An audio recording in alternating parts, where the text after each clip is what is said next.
Welcome off the post. I'm Russ Cohen. We've got Anthony Mingione. And how are you? Ding, ding, ding, ding, ding, ding, ding, ding, ding, ding, ding, ding, ding. Market's open. All right. And Mike, how are you? It's pre-agent frenzy.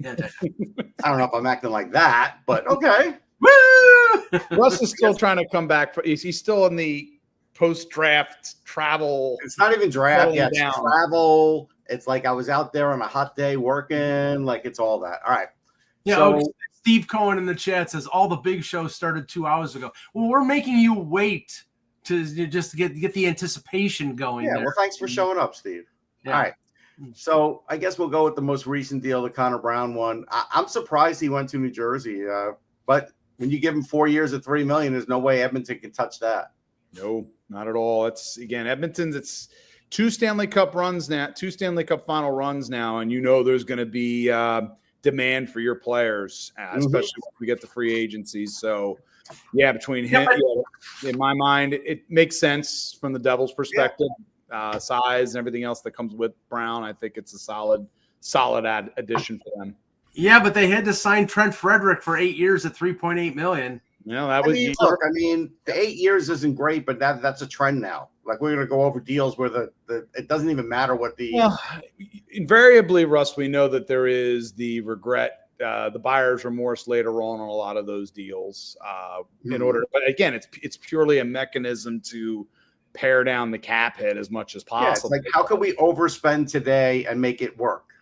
Yeah, exactly. That's really what it is. Yeah, that's what it comes down to here. And we've seen a few deals. Frederick deal, Jake Allen. Speaking of the Devils, Jake Allen for 5 years. At 1.8 million, something like 1.8. that. I mean, the dollar figure made sense for Allen, but I don't blame him at 34, 35 years of age. Yeah, you can lock in your situation for the next half decade. Yeah, I mean, I was in New Jersey by the time I was 34, 35. It's fine. I mean, there's nothing wrong. I'm still here. So. He's in North Jersey, not South Jersey. I know. He's got to deal with a little. He won't be living in North Jersey unless he lives in Parsippany or some rich place like that. Yeah, the state recovered. Okay, so let's talk about the big ones. We'll hold off on the Ranger one because Jan might be joining us any time now. But sure. You mentioned Connor Brown. The one that was really surprising was Brock Besser going back to Vancouver on a 7-year deal. And I think it was 7.75, which tells you either he wasn't getting the offers that he thought he was going to get out there in the open market, or from what I heard, he was getting higher AAV, but shorter term. Yeah. So, he gets to stay in a place that he likes. I mean, who couldn't like Vancouver in terms of, weather and, it's a nice place to live. Yeah. And he gets the security of a 7-year deal. So. Yeah. I mean, the big thing is, as I was saying in our chat, the pre-show chat, is that I think with these signings that they're doing, because again, they must have a reasonable expectation that Demko could play still 45, 50 games a year with the knee condition. So, that's another one altogether. I mean, that deal, and don't get me wrong, I like Thatcher Demko. I thought we all do, but we all wonder, how that injury is going to play out. But what I'm basically saying is, if you didn't sign Demko and you didn't sign Besser, Quinn Hughes would be out the door. Now there's at least a chance he will not be out the door. Yeah, but isn't that a bad thing to? I mean, it's enough we're talking about, Mike. Right, but it's sort of the same thing with Edmonton here. Connor McDavid said to Edmonton, "Well, basically, show me." Sort of like I've been saying about the Leafs, about the playoffs. Show me. And what did they show him? Well, they paid Evan Bouchard $10.5 million, which on a 4-year deal, they didn't get long-term security. I know they got screwed on that deal. Bouchard is the big winner on that one. I mean, is Kyle Dubas the general manager of the Edmonton Oilers because he gave him a 4-year deal? I mean, I'm not slagging Kyle Dubas, but that's what screwed up the Leafs for all these years. They didn't get term on these guys, and they gave them, the money. Yes, Russ. I'm just saying it was 5 minutes till we talked about the Leafs. That's pretty good. It's 108, and I've mentioned. Well, get used to it. We're going to talk about the Leafs a lot, Russ. Well, we weren't talking about them then. But I'm using it as an example. Are you going to use the Leafs for every example or Kyle Dubas for every example? Yes. Okay, great. Technically, it would be a Penguins reference, I guess we could say. It's not. It's an old reference, so it's a Leafs reference. Right. It's a historical reference, and I'm old, so who gives a crap? But okay, so let's touch on this. Anthony, the 2 Flyers signings, Dan Vladar. 3, make it 3. There was 3 Flyer signings. Yep. Right. Okay. Well, Dan Vladar, 2 years at $3.35 million AAV. The Kirsten Dvorak signing 1 year at $5.4 million AAV, and what was the third one? It was Noah Juulsen on a 1 year, $900,000 contract, one-way contract. Again, 2 of those 3 players with prior history with Rick Tocchet, Dvorak at Arizona, and Juulsen obviously more recently with Vancouver. So these are very much input from Rick Tocchet contracts. Vladar, again, Philadelphia just with a crying need for a competent backup goaltending. Again, Vladar's numbers, obviously under the averages in this case. He's okay. It's okay. But that's honestly, when you're getting into this part of the market, that's about as good as probably Philly's going to get with a reasonable AAV at 3.35 for 2 years, as you have goalies in the system like, Bjarnason, who's going to be starting out with Lehigh Phantoms. You still have Ivan Fedotov, who is probably going down to the AHL. He's going to be in the AHL, but again, it's more palatable with him in sort of more of an emergency situation now that he's now that he's somewhat adapted. $2 million on the cap with him going down isn't that palatable. It's not, but again, in this circumstances, beyond that, it's just I know they need competent goaltending at the NHL level. He's renting Cal Peterson's townhouse in Lehigh Valley. Basically, yeah, he's for all intents and purposes, he is the Cal Peterson replacement. So Dvorak is an interesting one, obviously, because of the fact that immediately the eyeballs pop out. 5.4 AAV. What's Danny doing? Again, it's a 1 year deal, and you need and of all things, the Flyers need competent center depth. Yeah, and at least Dvorak gives you a little bit of offensive upside, not much, but considering that you're already have made the move for Trevor Zegras, but it's not 100% that Zegras is going to immediately take to being the second line center. You have to kind of keep that as an open-ended question. You still then have Dvorak potentially to kind of figure in there along with Noah Cates with the center situation behind Sean Couturier. So in this circumstance, again, to me, it was from a player perspective, probably about as good as they could hope, I think, to get in terms of getting a center that wasn't necessarily breaking their bank. Plus, he's a fungible asset, I think, at the trade deadline. If, again, Philly's falling down, that a team may have interest in acquiring Dvorak at the deadline. And then we get to Juulsen.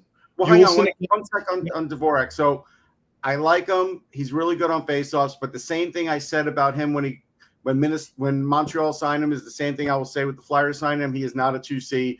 At 3C, he's very good. That's what I think. Again, it's more of I look at him as basically him and Noah Cates, depending on the situations, will basically have those opportunities at 3C, depending on how each of them are going to be playing. Zegras obviously is going to get the majority of the 2C opportunities. I mean, Zegras is the 2C, then Abels may be out of a job, and that's the way it goes. I think, well, again, in this circumstance, Abels figures in. You got Dorwart also. You have to kind of keep him in mind, although he could be a guy who could potentially swing out the wing.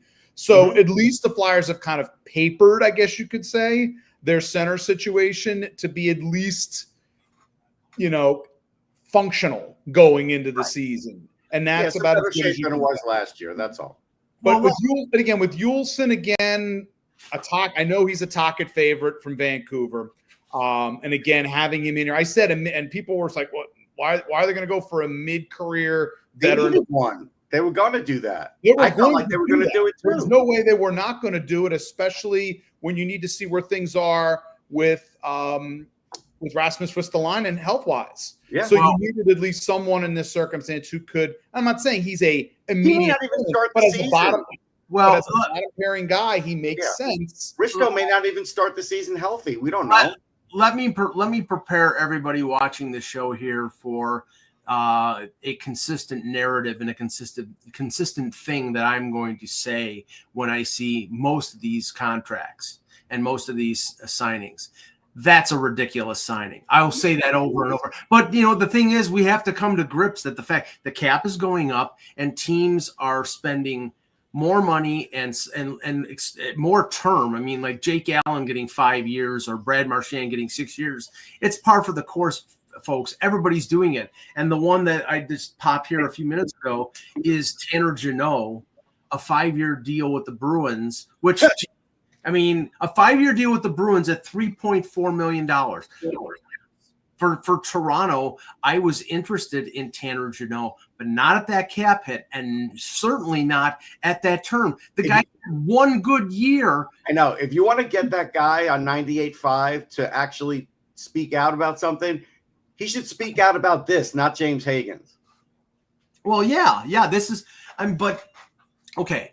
This is a deal that is too much and too long and too much AAV. Oh, yeah. But that's what happened. Big, Mike. Remember, he's big. He's big, and he led the Kings in hits last year. But the thing is, what is he, a 10-goal scorer? I mean, like I said, I wanted Toronto to get him because he's a crash and bang forward, and he's tough to play against. And you need those if you're going to beat Florida or if you're going to beat Tampa Bay in the Atlantic Division, you're going to need players like that. Boston seems to be operating on the fact that we're going to turn it around right away.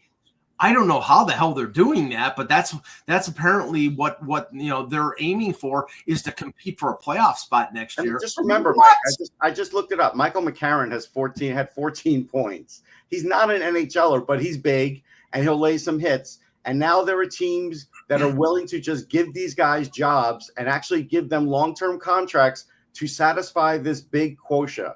Thank you. And it's just ridiculous. Like, it's just like you could have an entirely big team and it's not going to win you a Stanley Cup. That's not why Florida's winning. That's not why Vegas is winning. It's a part of it. You still have to have some of these other things. And if you overload on one thing in this league, you're still not going to win. And I see teams overloading on this. Yeah. I mean, okay, so some of the more recent signings, and we're going to get other people joining in. Pete Tessier may be joining us. Jan Levine may be joining us. Ted Starkey, a couple other people as well. Joel Armia. These guys better step up. I didn't say they were going to come on right this second, Ross. I'm just saying they better come. Okay. The Connor Brown deal, I mean, okay, I don't have a problem with the amount, the AAV, $3 million, fine. No, that's fine. 4 years for a guy who I like as a player, but he's had injury issues. I mean, he missed an entire year. I think it was an ACL tear. He's never been the same since he had the injuries when he played with first it was Toronto, then it was Ottawa, then he went to Washington, then he got hurt, then he went to Edmonton. I'm frankly surprised that Edmonton didn't re-sign him. It's that whole Erie Otters mafia that they had, Russ. But let's just look at the Oilers for a sec, because they're under the edict here. Connor McDavid, we want, I want to stay in Edmonton, but basically you got to show me that what you're gonna do to change everything up. Okay, well, there was a number one goaltender traded on the second day of the draft, and that was John Gibson, and they gave up a 2 and a 4, and it wasn't to Edmonton. So Stan Bowman, what the are you doing? They're not getting back to the cup, Mike. They basically had spent it all and gotten enough guys in place last year to kind of do it. They didn't do it. And now, look, losing Evander Kane is a positive and a negative. He gave them certain things that they needed, and then at the wrong time, he gave them things that he does. But the point is, it's going to be hard for them to recoup. It is. Anthony? Yeah, I agree with Russ on that one. Sorry, guys, I had a little bit something up there. So, but I would agree with Russ on that. Yeah, no, I mean, well, okay. Now you're spending $20 million on 2 defensemen, one who can't play defense. He's an offenseman. Yeah, he's one who can't play defense, and the other one who I used to think was a pretty good defenseman, but the last couple of years, Darnell Nurse has really slipped. I mean, maybe it's injuries, maybe I don't know what the deal is, but he's not the player that he was a couple of years ago, and they're on the hook for $9.5 million. I thought in the playoffs, he had some pretty good moments though. So he scored a big goal. I'll give him that. Big goal. It's tough sometimes. Again, you get when you become sort of when you are the top guy by default. And that's one of the things that, especially from overall for what he does. But I agree. As his overall performance matched the contract, the answer is no. I do want to tell Dave Powers in the chat room to pipe down. Like, we will maybe get back to the other things that happened the other day, but we're going to talk about what happened today, not about like, hey, I like the Islanders draft. Yes, I like Noah Dobson. Yes, we're 20 minutes into at least 2 hour show. And Dave, these things. Dave, we're gonna have lulls here, so we'll talk about the Marner deal. We'll talk about but we got to talk about what's happening now first. Yeah. Okay. So I mean, we're not going to talk about Gage Gonsalves signing a 2-year deal with Tampa. You just did. I know, but we're not going to talk because that's not newsworthy, Russ. I mean, really, it's newsworthy to Mrs. Gonsalves, but no. How about again? Here's the key word for the day, folks. Ridiculous. How about the ridiculous prices for defensemen that we've seen? I mean, okay, Kevin Ball at 5.5 for 6 years. Yep. I couldn't believe it. I thought it was 5.5 for total, but that wasn't. It was 5.5 AAV. They're paying per square inch on him. They are. Martin Fehervary, $42 million for 7 years. He's a good defenseman. He's a good, solid defenseman. I understand that the Capitals weren't the same without him, but this is a lot of money for Martin Fehervary. It is. Yeah, it just is. It was mind-boggling. And then obviously the big one, which everybody has been talking about, is former Provorov at I believe 7 times 8.5. Yeah. That one, of course, reads to me as the classic Columbus has to pay a little bit more in order to retain a player in this circumstance. Because I think Fedotov, Provorov. I wondered whether or not he was interested in going to New York, and when it became obvious that New York was going to be in the Gavrikov market, that the best option for him, especially again, if I look at it from Provorov's perspective, staying in Columbus makes a lot of sense. They're a team on the up. Oh yeah, they're definitely a good team. They've added players this offseason. They have young players that are on the come. To me, it makes absolutely perfect sense from his. He can fly his private jet now, and I get from a large market, from a general market perspective, to go, why are you paying 8.5 for a guy who's maybe a number 3, number 4 defenseman, in this circumstance for that team? Yeah, he could fly his private jet on off days to Met games if he wants, and that's fine. Sure, he's close enough by, But again, everyone's sort of wondering these things. It's like Columbus is a really attractive spot, for free agents. I mean, Monahan. God rest his soul. Obviously, Johnny Gaudreau. Columbus has attracted a lot of players. So and they got Werenski's under contract. They've got. They've got young guys like Kent Johnson coming. I mean, Johnson, you've got Cade. If things physically hold up, Cade Lindstrom could be a monster for them. Right. There's a lot. Again, there's Fantilli's already coming into his own. Fantilli will have a big year. This is a team that's on the come. If Columbus isn't in a playoff spot this year, based on where they're at, I would be genuinely surprised. They looked like they were on the move. Yeah. I think their roster structure is excellent. I know we looked a few years ago when Buffalo went on their late run before things kind of fell apart for them the first year, obviously with Tage Thompson emerging, and we're wondering about Buffalo. I just feel like even Columbus is better structured to have sustained success. Yeah, I was just going to say, I think if we're done with Columbus, I don't know if we are. I think I will give it 1 minute worth of time for Logan Mailloux and say, I'll shake my head at St. Louis. I don't know what you're doing, but okay. I know they wanted a defenseman. I knew they were going to get one. I didn't know it was going to be that one. I mean, do we think after a decent year with Laval that he's not? I mean, is he an NHLer or is he not an NHLer? Well, he can play in the NHL, Mike, but do you want him on your team is the question. Well, real quick, another goalie off the market, Capo Kakkonen, is headed to, according to Frank Saravalli, is going to Montreal. So he's replacing Primo. Yeah. But here's the obvious thing that's going on. Teams are keeping they're going to have three. A lot of teams are going to have three goalies. Oh, Ryan Lindgren, 4 years, $4.5 million AAV, Seattle. Okay, so he got well. I like him. I wouldn't give him 4 years. Can't do it. But they're giving him 4 years because that's how this thing works now. That he's probably good for 2 years. They gave him 4. Good for him. Right. And they front load the first 2 years. I mean, that is the secret thing here about like what's going on. The Marchand deal was 6 years. I think it was $32 million. I haven't seen the breakdown. I'll look it up on cap wages.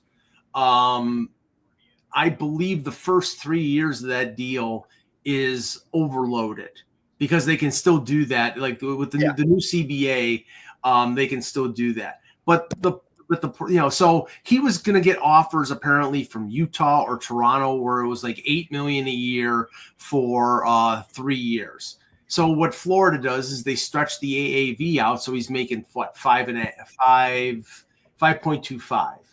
Okay, but how does that break down? Okay, the details are still not available on that one, but I will bet you anything that when they have the breakdown, that the first 3 years are probably like 24 million of that 32 million. So he's going to get what he was getting there. He's going to get it tax free. It's just they spread out the years. The same thing with Ekblad. And there you go.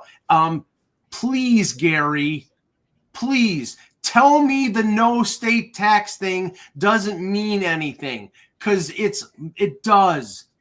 It does mean something. It just doesn't mean as much as you're making it. Another signing for the Flyers. The Ulson deal is official now. Flyers have also added Dennis Gilbert as well. 1 year deal at $875. That's a Phantoms deal. Yeah, that's a Phantoms. It's definitely a swing deal there for the Phantoms. Well, he played in Buffalo last year because he's a Buffalo native. Well, yeah, I mean he'll play some shifts, but he's not an NHL defenseman anymore. He's a guy that could just fill a little time. That's all. But the three goalie thing. Okay, so. We know that Montreal has Montembeault and they have Dobish. So why are they signing another goalie? Because there are going to be teams, especially young teams, that have the ability to send team players back and forth to their AHL or bury players or whatever that are waiver exempt. They can carry 3 goalies and it's not going to be a problem. Now, Elliot Friedman was reporting that former Flyer Alex Lyon was somebody that the Sabres were pursuing, and I have to check whether Devin Levi has waiver exemption still. He's played 2 years in the American Hockey League pretty much. Yeah, I think what's happening with that, Mike, is, and no offense to Buffalo, it is what it is. Alex Lyon will wait till the last possible minute to see if anything else becomes available before signing with the Sabres. That's really what it's going to boil down to. There were a lot of people who thought that James Reimer was going to come back because he played well down the stretch. Where is James Reimer? Do we know? He's going to – well, right now he's unsigned. So what do you think? He's golfing? Yeah. Preaching. Right. Okay. Preaching the gospel. Kailer Yamamoto's 1 year, 2-way contract with Utah. Good for him. That's good. Give him a chance to – that's good. Gives him a chance in camp. So, other contracts. We'll just mention it briefly. If Russell space him out, Mike, we got a lot of time. If Russell will allow me, it's Toronto related. Michael Pezzetta, a 2-year deal. Now, this is a Marley's deal. But are you sure, Mike? Well, I mean, it could be a 13th forward deal. Meaning, there you go. You snuck in the 13th forward. Good for you. Well, I mean, Russ. He had no points in 25 games, but I covered. Sadly, when I had to cover the Habs for the Hockey News, I wrote about Michael Pezzetta way more than I ever imagined I would, Mike. So I understand. I know what he's capable And of. what were your feelings on Michael Pezzetta there? My feelings were he is not an NHL player, but they were putting him up there because they didn't have anybody else to bring up and down. Right. So I think that he's somebody who, because he got a 2-year deal, and probably because it may be one way, the Leafs can do that while other teams might not be willing to do it. He will clear waivers because they don't want to claim him and pay him a one-way deal. So interesting that Ken Holland, everybody thinks that the issue with the LA Kings is scoring. And what does he do? He goes out and signs a defensive player in Joel Armia on a 2-year deal at 2.5. Then 2.5 is a good amount. He's a good penalty killer too, Mike. That's very good. Very good. And Corey Perry, did we get an amount on that deal? Corey Perry? No.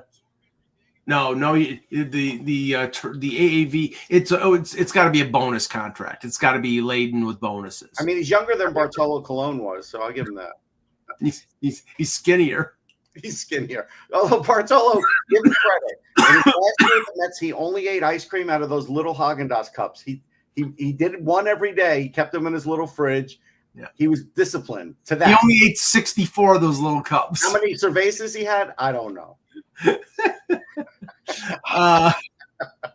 Okay, so since we have a bit of a lull right now, let's talk about what happened with Mitch Marner, Russ. Oh, this old story about Mitch Marner. All right, well, give us your thoughts. Here's my thoughts. I think there was a point where he could have been signed during the year, and maybe the Leafs did the right thing by not doing that because he didn't have a good playoffs again. I'm going to say this, though. Like, I used to be that guy that said that about Barry Bonds every year till the one playoff he finally had a good year, right? So it eventually does happen. It will probably happen for him. I think he's overpaid for sure, but I think in the regular season he's a whirlwind. And so, like, I think Vegas is mistaken here only because I don't think, and again, you could pull up 2-3 years ago Russ Cohen and I'd be wrong, but I still don't think their window is going to be open for much longer. We'll see. But the point is, the Leafs are going to have to make up these points. Yeah. And they're not going to make up these points with the moves they've made recently. That's the problem. I mean, Russ, we're an hour and 15 minutes, or hour and 30 minutes into free agency. So, Mike, unless they get Ehlers, there's nobody there to get even 60 points for them.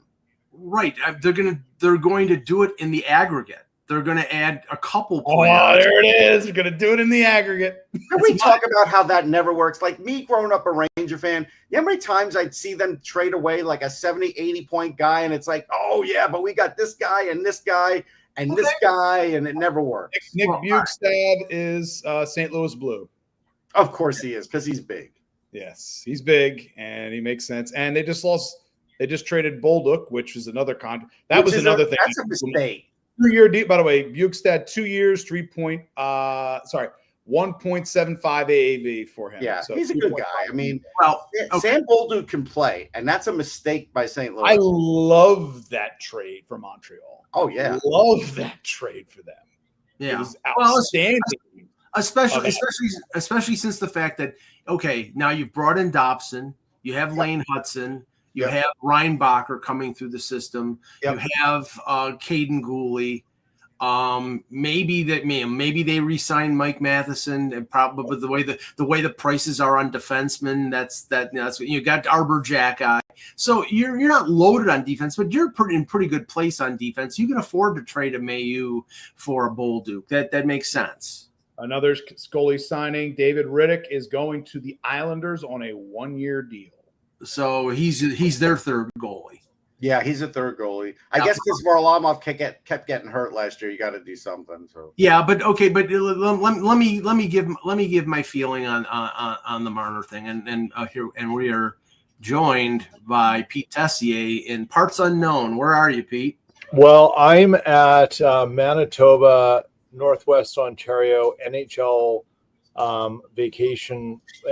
player vacation central, which is Lake of the Woods. I've got cool. What's his face? I've got Jonathan Taze about a 20-minute boat ride from me. What's his face? Who's down the lane? Who's the other on the same way to Taze's place? It's the guy from the Hurricanes, a nice Manitoba kid. Mike Richards. There's a bunch of them in the league. Yeah. Oh yeah, Mike Richards is down here. Former Flyer for you. Don't get us started on Mike Richards. Let's go down. Yeah. Let's go. I hope he's not crossing the border. Yeah, let's go a different path. Balmy or not balmy? No, there's a lot of them out here. There's a whole bunch more. I'm sure Dustin Byfuglien is probably still around. He's got a lemonade. Byfuglien's on the U.S. side. He's on the U.S. now. Okay. Yeah, he's on the U.S. side. He's got a lemonade right now. I assume, Pete, is it balmy or not balmy? It's very balmy here. There we go. Very balmy in northwest Ontario. Okay, oh my God, it's like deja vu all over again. It's the OGs here. Okay, well let's start with something that I'm gonna work my way around the room here. Start with Pete, then go to Jan. Pete, Nikolai Ehlers, the panels on TSN and Sportsnet think that there is probably very little chance he's going to return to Winnipeg. What they're saying is it's like he doesn't want to stay in Canada any longer.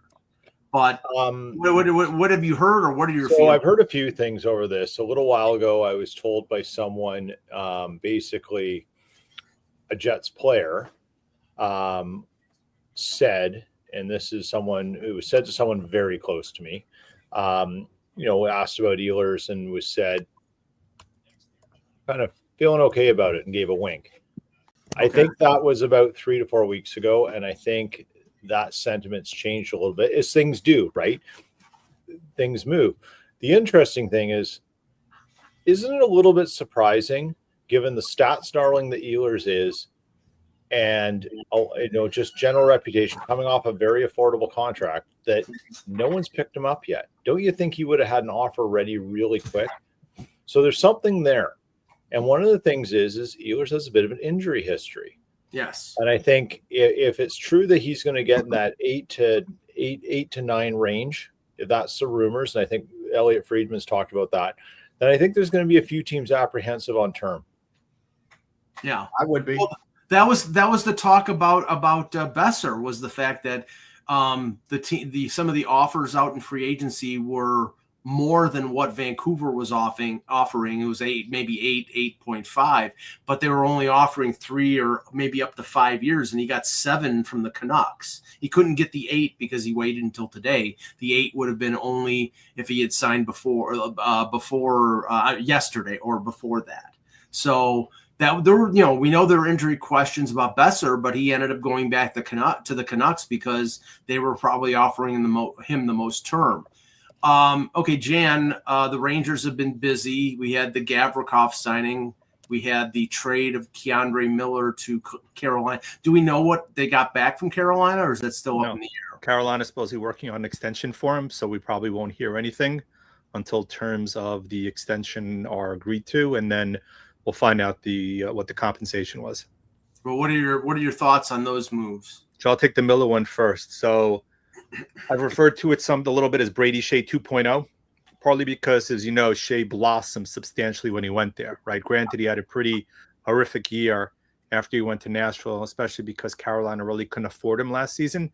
Same with Brett Pesce, which is why he left. But Shea became a much better blue liner in Carolina than he was in New York. The issues with Miller are defensively, both from a mental perspective and turnovers. Mm-hmm. It's something they likely will work with him in Carolina. Look, Drury hopefully got a really good return. I am kind of loath in this situation, knowing the upside in Miller, to deal him to a divisional rival who just got better by extending Stankoven also, and will need a guy to potentially blossom into a true first or second pairing guy.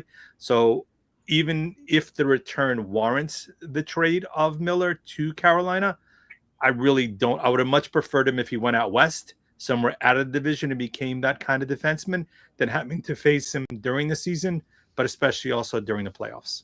Yeah, here's what I would say. If I were them, I would have gotten Jackson Blake.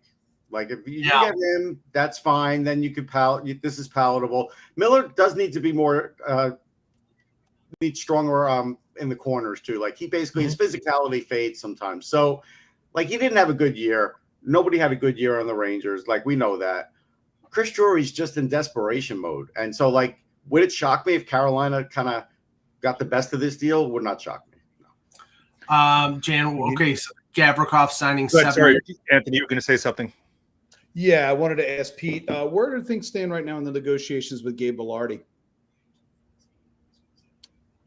Very typical, where we believe Chevy, who is also he's a little further boat ride from me, about an hour away. Tell him hi when you see him. Is he's probably having a nice afternoon margarita on his dock and thinking about Gabe Vilardi. We don't know. He's an RFA, so someone's going to have to offer sheet him, right? Mm-hmm. This is the point the Jets have sort of put themselves in, or this is the place they put themselves in, maybe with some unintentional consequences. How do you build when you take these core pieces like Scheifele, Hellebuck, and then you let Ehlers go? You now have Lowry there. You've got some other extensions of Pionk. You've got Morrissey there. And you've got to keep inserting these younger guys. But if you let Vilardi walk, or you trade him or do something because you can't keep him, you've kind of penciled yourself into a corner, because who fits his role and who's out there that you can acquire or develop that's going to come in and do what he does with that line. I don't think the Jets have a choice but to sign him. Mm-hmm. And that means it's going to change, their internal budget is going to have to be changed. So are you saying their internal budget is different than the cap? Is that what you're saying? 100%. It is 100% different than the cap. Anyone in that organization who says otherwise is lying, and they are the lying liars that tell you lies until you can't understand what a lie is anymore. Well, I mean, clearly, how you really feel, Pete. Don't hold back there. No, but I was trying to be Al Franken. He's right. He's right. I know. It's not exclusive to Winnipeg, because I am sick and tired of and I've asked this question a couple times, and other people have asked it as well, to Kevin Adams in Buffalo, about the fact that they don't spend, they have usually $7 or $8 million of unspent space under the salary cap. And then when you ask, well, are you going to spend that, or are you going to retain salary? Are you going to do this or that? He says, well, I've never been denied anything from Terry Pegula. Then why don't you spend the friggin' money? Because that's one of the reasons that you don't get close to the playoffs, because you're basically, that's 2 or 3 players that you could add that could help you win. Now, They're saving it for the deadline, Mike. Yeah, there you go. Darren Drager. Which year? Reporting. Things are percolating around Sabres defenseman Bowen Byram. Trade conversations are happening with Calgary, Vegas, LA, St. Louis, among those interested. Also hearing an offer sheet on Byram has been contemplated. Okay. Contemplated. Now, here's the thing. Can you prove that one has been contemplated? Yes. Yeah. Well, if you thought about it for a split second, if you thought about something for a split second, you technically have contemplated it. Yeah, here. I'm going to put my hand on my face. Now you've contemplated it. Yeah, I'm contemplating it. Now, here's the thing. Bowen Byram has nothing against Buffalo, has nothing against the players of the team. He just knows he's blocked by Dahlin and Power on the left side. They still have too many left-handed defensemen. He's not, he wants a big payday. He's not going to get it in Buffalo because Dahlin's being paid $11 million and Power's being paid, I think a little over $8 million.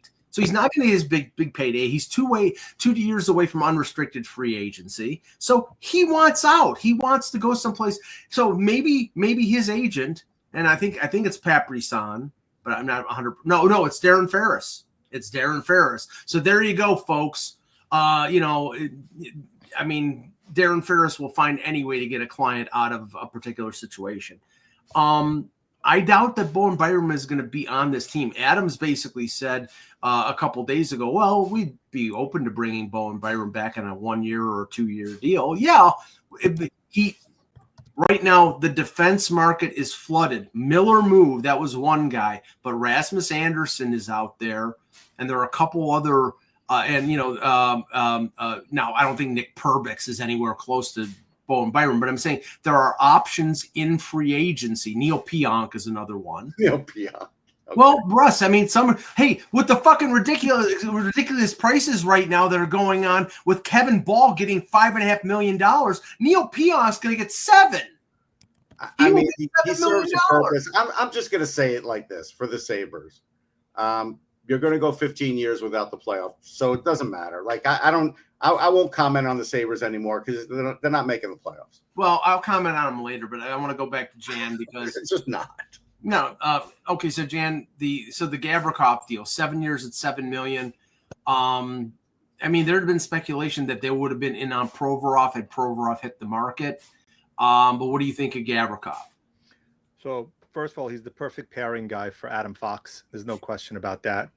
I think given the current marketplace, 7 years is what we kind of all expected. We knew he was going to get term. I think all of us agree that for the most part, almost any defenseman that gets 7 years is kind of crazy, but this is kind of where we are marketplace-wise. When Provorov signed his deal yesterday at 7.85, I think all of us had in our head that's likely where Gavrikov is going to end up because of the fact that I think overall he's a better defenseman defensively than Provorov. I think Provorov has more offensive talent than he does, but we all expected 8.5. For him to come in at 7 is a pretty good indication of just how bad he wanted the Rangers. And the rumors were that he had already made up his mind for weeks that they were number one on his list. You kind of have to figure that Panarin and Shesterkin kind of helped nudge him a little bit potentially to sign with the Rangers, given the fact that both of them are there. Look, 7 by 7, I'm perfectly good with it. I mean, the cap's going to keep rising. The percentage utilization of that cap is going to decline substantively. It gives Fox his best partner that he's probably ever had, and a guy that plays off his strengths, which should allow him to utilize those strengths. But the flip side, as we all know, right, is Miller's going to be gone. It's just a matter of what they end up getting from him from Carolina. But it's a perfect signing. I'm good with the money. I'm good with the term. I'm not in love with it, but I think we're all recalibrating what's considered a reasonable deal now, given what we've seen in this year's marketplace. Look, if Tanner Jeannot can get $5.4 million a year, no, 3.4 million a year for 5 years, anything is possible in this marketplace.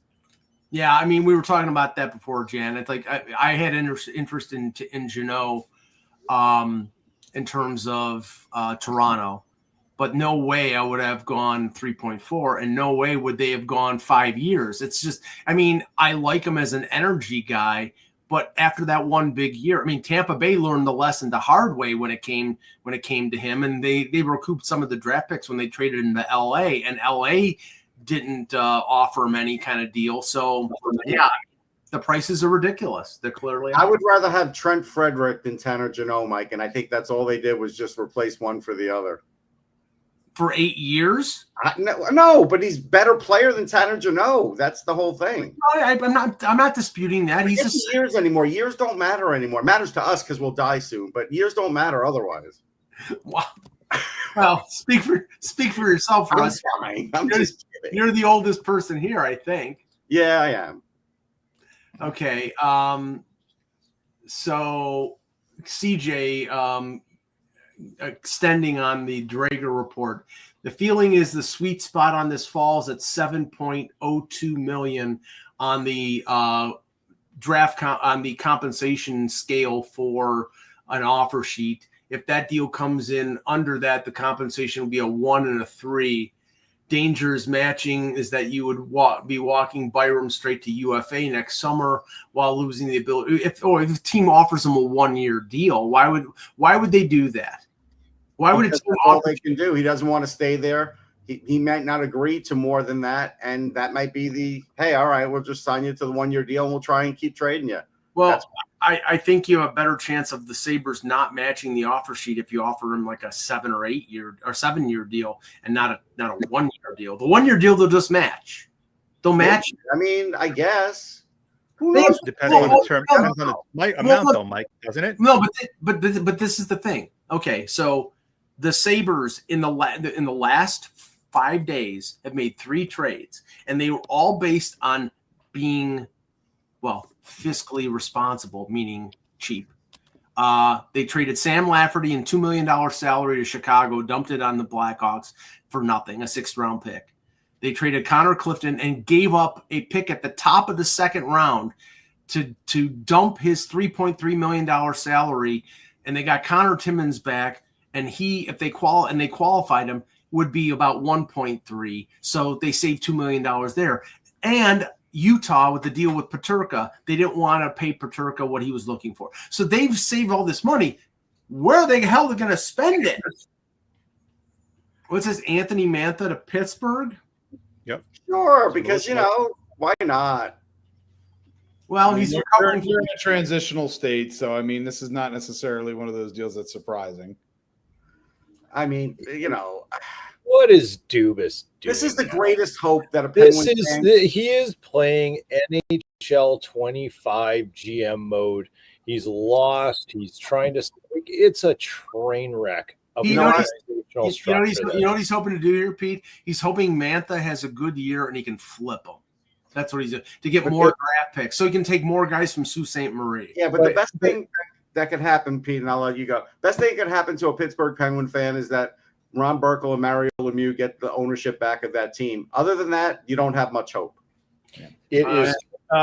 We're right back to what the problem is we're in Ray Bork territory with Crosby and Malkin and Letang. Yeah.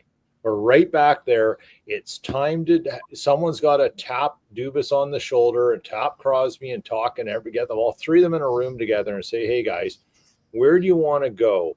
Because you all have the potential to be a far more meaningful impact player than Corey Perry is. And he seems to be having a hell of a lot more fun than the three of you are right now in this colossal mess that they've created. Yeah, and if they want to bottom out and try to take a shot at getting not winning a cup though, Pete, is I don't know. It's been fun, but he keeps missing that. It's like that last little. Well, Perry can't play goal, so I mean, can't play goal. Right. But I think if you gave him a chance, he'd probably do some Sean Avery antics in there trying to face shots. But look, that isn't a shot so much at Dubas. It's more of a shot of if you bring in new thinkers like a Dubas. And I work in an industry that is dealing with this very same issue. You have to let the new thinkers do new things. You can't hold on to what you've done in the past and just say, put new thinking around this and make this work. Everything has to be reconstructed. And I give Dubas a lot of credit. I do think he's a bit of a new thinker. I do think he's got some interesting ideas. Yeah. And I think his hands are a little bit tied. So, but, he's got to come out and have some cajonies and say, look, guys, what you want done is you're looking for unobtainium. It doesn't exist. Yeah. So, stop smoking hopium and looking for unobtainium and and let's go fix this thing. Pete's going brand. Yeah, here's the issue. In Pittsburgh, obviously, he got a 7-year deal. And the reason he got Dubas, he got a 7-year deal. And the reason he got a 7-year deal is because the first 2 years or 3 years under Fenway, who owns them, they basically said, you're keeping the guys. You're keeping the core.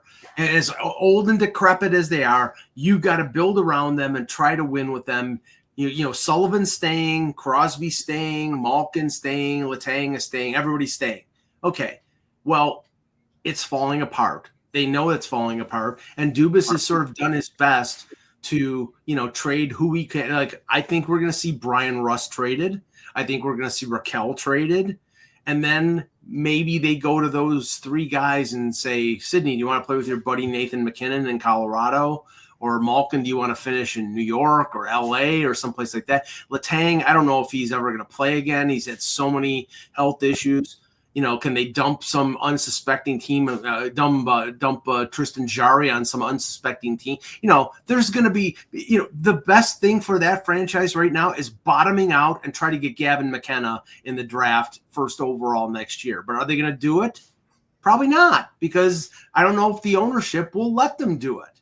I mean, there's a point here. Look, ownership can control just so much. Ownership doesn't control all the trades and the drafting. And so far, they haven't impressed me with that either. Let's be real. Okay, a couple minor signings here. Sammy Blais, former return for Pavel Buchnevich. Woohoo! Yeah, Sammy Blais, 1 year, $775,000 with the Canadians. How is that possible, Mike? This guy was going to be a star. Yeah, Jordan Harris. Cold. Jordan Harris, who was not qualified by the Columbus Blue Jackets, is heading to the Boston Bruins. That's actually pretty good. I mean, he could play. He's a good skater. He could actually get a role on that team. Yeah. We talked about Michael Ethan Bear, $775,000 to the Islanders, two-way deal. But David Rittich. Yeah, I was going to say. And I wanted to ask you about this one, Jan. And they re-signed Tony DeAngelo. You know what? He actually played fairly well for the Islanders last year. He had points. Yeah, he had points. Now again, do I want him mentoring my number one pick? Maybe not necessarily, but they also need to replace Noah Dobson's offense to a certain extent. Maddie, just listen. Don't do what I did. Yeah, exactly. So we should, for a minute, pour one out for vote for Harris. We should, for a minute, pour one out for Bridgeport because they're done. Yeah, Hamilton, Ontario. Hamilton, Ontario. That's where they're going for their AHL team? Not this year, but that's next the rumor. Hamilton, Ontario. Next year. And so, yeah, I mean, Bridgeport bottomed out this year, and now I can't imagine it's going to be any better. It's a nice rink, too. It's a shame. It's in a decent location. I hope they can fill it with something else, maybe the ECHL for people that like going, but Hamilton, Ontario. I mean, that's going to be a tough. I mean, right around the corner from UBS. Well, I was going to say that's going to be. It's like they're either going to have to, drive down to Buffalo or drive. I mean, Hamilton's got an international airport, but you're going to have to basically connect through Buffalo or Toronto to get to New York. So it's going to be convenient for calling guys up. Kind of changes the rivalry with the Rangers also, because you had a Hartford Bridgeport thing, which was a pretty easy, not a bad commute. Now it makes it a lot. The distance kind of changes the environment. Hartford Hamilton doesn't roll off the tongue. No, not at all. Nope. And David Rittich supposedly signed a 1-year deal with the Islanders also. Well, Russ, they'll probably reconfigure the AHL North because they'll put Hamilton in the same division as Rochester and Toronto. That's a good idea. They'll probably move a team like Utica or somebody like that into that division with Hartford, and I think that's the easternmost of all the AHL North teams. So Thomas Boyle's given us a Crime Stopper report saying that Bridgeport's a dangerous area. Thank you for that Crime Stopper report for anybody who wanted to go there. Okay, I'm a little surprised at this, but Jan, who reported that? The Tanev news? LeBron, I think. Okay, yeah, Brandon Tanev. I was fairly convinced he was going to end up with the Leafs. But Brandon Tanev, Utah, he got 3 years at 2.5. It's fine. I like him as a player. He's an Energizer bunny. He's not going to score you a ton of goals. No. Maybe they thought with like the Nicolas Waugh signing that or the acquisition of him in the Marner deal, that the need for, because Waugh's a penalty killer, so is Tanev, but Michelli will score a lot. Russ, you keep going. I'm telling you, that's not a bad trade. I'm to like Michelli in Toronto. I don't get what every friggin' thing that Brad Treliving does. Russ, no, I'm just saying the guy had 4% defensive zone starts, and you want him to play on the second line. Hold on. You can't have a guy with 4% defensive zone starts play on the second line for any meaningful amount of time. Russ, that's what I'm saying. I'm not saying he can't play. He had a bad year, and the year before he had. That has nothing to do with a bad year. That's a coach saying he is not playing defense, and I'm unwilling to use him in that situation instead of him being a minus 25. Russ, he healthy scratched him for over 20 games. Yeah, I wonder why. Because he had a bad year. No, because he doesn't play defense, Mike. Oh, my God. That's why. Jesus Christ. I mean, they don't want him to play defense. They want him to play nobody has to play defense in the NHL. You're right. No, they need him Excuse me. Leave the Debbie Downer news when it comes to Toronto to Mike. He's very good at it. Fine. Don't you start weighing in that way. He's going to score 60 points. It's fine. So another little minor signing here as the Flyers continue to paper up their center depth here. They signed center Lane Peterson to a 1-year, $775,000 two-way contract. So he's your 8. So for the Flyers, he'll be their 8, another AHL swing guy, so they don't have to So Peterson on a 2-way contract, 1 year, $775K. As soon as you said Lane, I was thinking, because today is the 40th anniversary of Better Off Dead. I was like, Lane Meyer. Yep. Oh, yeah. Lane Myers. I want my $2. And the Howard Cosell impersonation in the car. Oh, that was good. Yeah. Lane Meyer. Mm-hmm.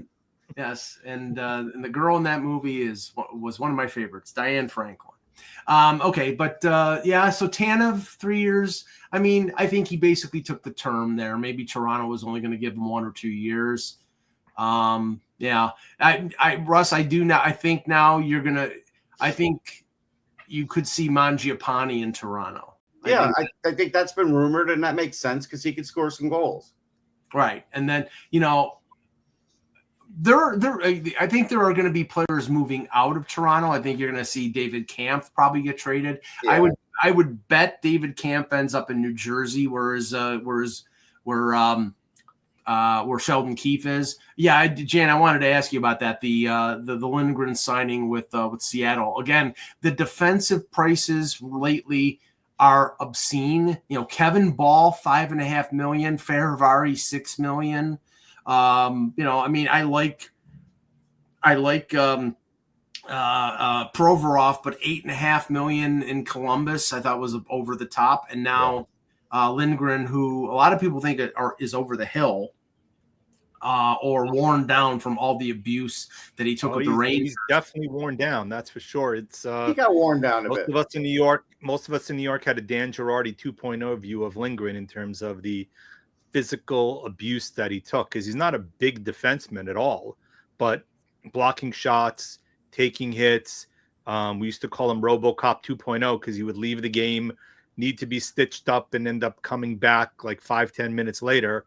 He most certainly has taken a beating in his career, and I'm not sure how well that deal is going to age over 4 years, but as you said, prices are crazy. I mean, the best comments I've seen is, would you rather Lindgren at 4 years at 4.5 or Will Borgen at 5 years at 4.1?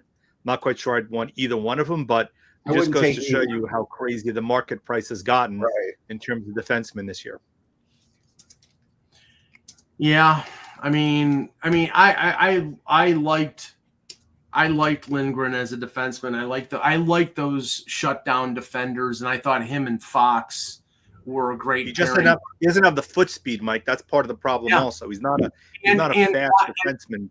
Lindgren. And blocking as many shots as he did, and it's just, I mean, after a while, I mean, it just wears on you, and you just, you can't do it anymore. Let's see here. So did you guys cover Bukestad already to St. Louis? Yeah, we mentioned it. If you have more meaningful, insightful commentary on that, feel free. I mean, it's a decent signing for a third-line guy. I mean, look, if Christian Dvorak got $5.4 million and is going to play a third-line center role, getting a third-line center for 1.75 AAV is not horrible. I mean, but he has no chance of scoring. That's the only difference. No, he's not a scoring center. Yeah. He's not a scoring center, but he's a utility player that can move around. You know where his ceiling is. Just don't expect anything more, and you can have a serviceable player do some work for you. True. Which is what Utah is thinking about Brandon Tanev, who forgot how to forecheck in the playoffs. So good luck with that, Utah. The guy's got one gear fast, and he forgets how to forecheck. Peter, the guy we haven't heard one thing about yet, though, surprisingly, is Jonathan Drouin. Not one whisper, not one anything. You would think he would be drawing a healthy amount of interest in the marketplace right now. Look, he's much better when he played with Colorado and McKinnon, but not a bad winger. Unless he wants to go back to Colorado, and this is all, like maybe they just, they said, well, let's, sit there and wait until we can open up the cap space for you, and then we'll re-sign you. Could be I have something. Sorry, Mike. I have something to mention here because I'm getting this vibe. We still don't know anything about the Miller deal other than they're negotiating with him. What if negotiations break down? Like this happens with Carolina. Like this isn't an official trade yet. Well, the other piece that's come out is Vince Mercogliato has written that they're focusing on draft pick compensation as part of it. Yeah. They have 2 picks next year, Carolina, both theirs and Dallas's. So one of the 2 first rounders could be part of the deal. I don't know what else. That's why I keep saying. Sure, but that's not the negotiation part. Remember when Shea was traded, right? He had a year left of term. It was for a first round pick they got back. this is almost like Shea 2.0 again when it comes to the compensation. But here's where the cheapskatedness of the Carolina Hurricanes, rears its ugly head. If they all of a sudden, well, we can't get him signed to a deal, so the deal's off. He was rumored to want something came out yesterday, so that he wanted somewhere north of $7 million. Miller. Personally, think he's crazy, but that was supposedly the rumor of what he wanted. Well, that's the hold up here is because they're probably nickel and diming him, and they're going to try and get him for 6.5. And that's what I'm saying. Until this gets announced as an actual trade, right? I'm a little worried about it going through. Pete, let me ask you about. You mentioned his name because he's within a reasonable distance of you. The Jonathan Taves contract, him coming to the Jets. I think we talked about this 50 times. Yeah. Since it was the chatter was he was going to come back. It just made too much sense. It's a bonus laden deal. It made sense for the Jets because Lowry's going to be out to Christmas or something like that. Yeah. Lowry, his optimistic return is November. Right. So late November, we'll see. Originally it was going to be a lot longer. So something changed. Look, Taves is a feel-good story. He'll sell some tickets, butts in the seats, easy PR move, low risk. If he hits all his bonuses, that could put the Jets in a bit of a weird cap space because you have to account for that in the next season, if I remember correctly, right? Mm-hmm. Or at the end of the season, right? It's if the bonuses are all realized. So that's something that is it's whatever. But you haven't seen. Are you surprised at how much they're potentially going to give him in bonuses? That amount, given that he hasn't played in so long, kind of. Yeah, but I think they'll be happy to do it if it works out that way, because then a lot of things really worked out. That's the way those bonus laden contracts are. I was a little surprised. The guy doesn't need the money. He's kind of a hometown hero. He's got a community center named after him, all the business. I guess the point is that even when you've got a guy who grew up in Winnipeg, it's still a tough sell to get him to come here. And that's a reality for the Winnipeg Jets, right? It just is. So Pete, I got to ask you, because I spoke to one of the prospects at the Combine who's from Winnipeg, and I said, so what about Jonathan Taves going there? And he goes, he's keeping a low profile. That's what he told me. And so that's why I'm saying, have you seen him or no? No. So I know someone who knows him very, very well. There's obviously been some articles written about Taves in terms of sort of what he did and his sort of outlook on life and things that he came through.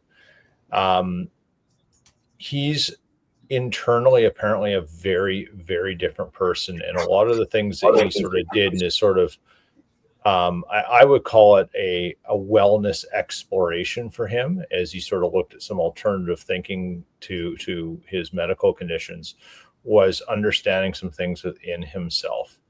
And the way he speaks privately to people, those closest to him have said he's very, very different. So I would expect, as he comes into the fold with the Jets, a bit of the Captain Serious persona, but I think some things will start sort of leaking out a little bit more about him. Okay. We are joined by Ted Starkey. Ted, we've got the full panel here. I wanted to, while we're waiting for a little more news to happen, I wanted to sort of go back on the Marner thing just to get people's perspective on it, because from my perspective, being somebody who's covered the Leafs for years, obviously, I think everybody knows that Marner is in his own hometown is viscerally hated now, especially with the fact that it came out, and I don't know if this was Marner's camp that was trying to make a sort of PR move of some sort, but it came out. CJ reported a couple days ago that Marner would have been open to waiving his no move clause to go to Vegas, and it was a 3-way deal, and the Leafs would have gotten Rantanen and Marner would have gone to Vegas, but they couldn't agree on the third part, sort of blaming Carolina for being the skunk at the garden party. Well, okay. I think that's a load of crap. I mean, I'm not saying that CJ's reporting is wrong. I'm sure that's correct. But from the Marner camp, I think this is sort of like, let's try to shine up a turd at the 11th hour because we know we're going to get excoriated when he signs this 8-year deal with Vegas.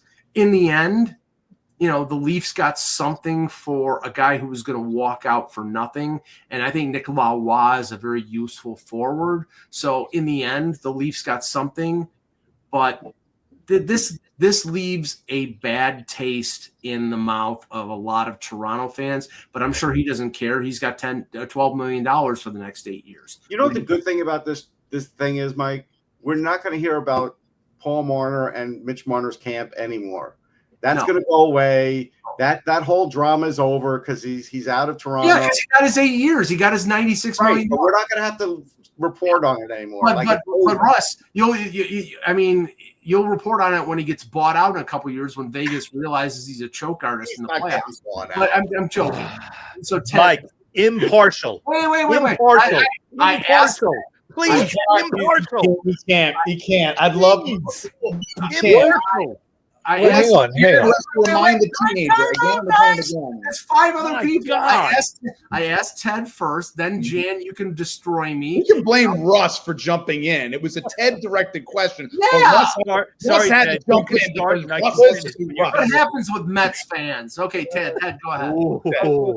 I was really surprised he ended up going to Vegas just because I thought he would go to a low-pressure environment where he could go collect a check in Anaheim or Utah and not be at a place where they actually expected him to do something in April because, even though it's slightly less than he would have gotten somewhere else because of the Nevada's tax laws, still, I mean, the guy has shown nothing in the playoffs. And if you're making that much of a concession the rest of your roster to fit in a guy like that, that's not going to help you, especially in a tough Western Conference. I mean, I thought he would go somewhere he could retire, hang out with, McQueen out in Anaheim and, go ride the rides at Disneyland.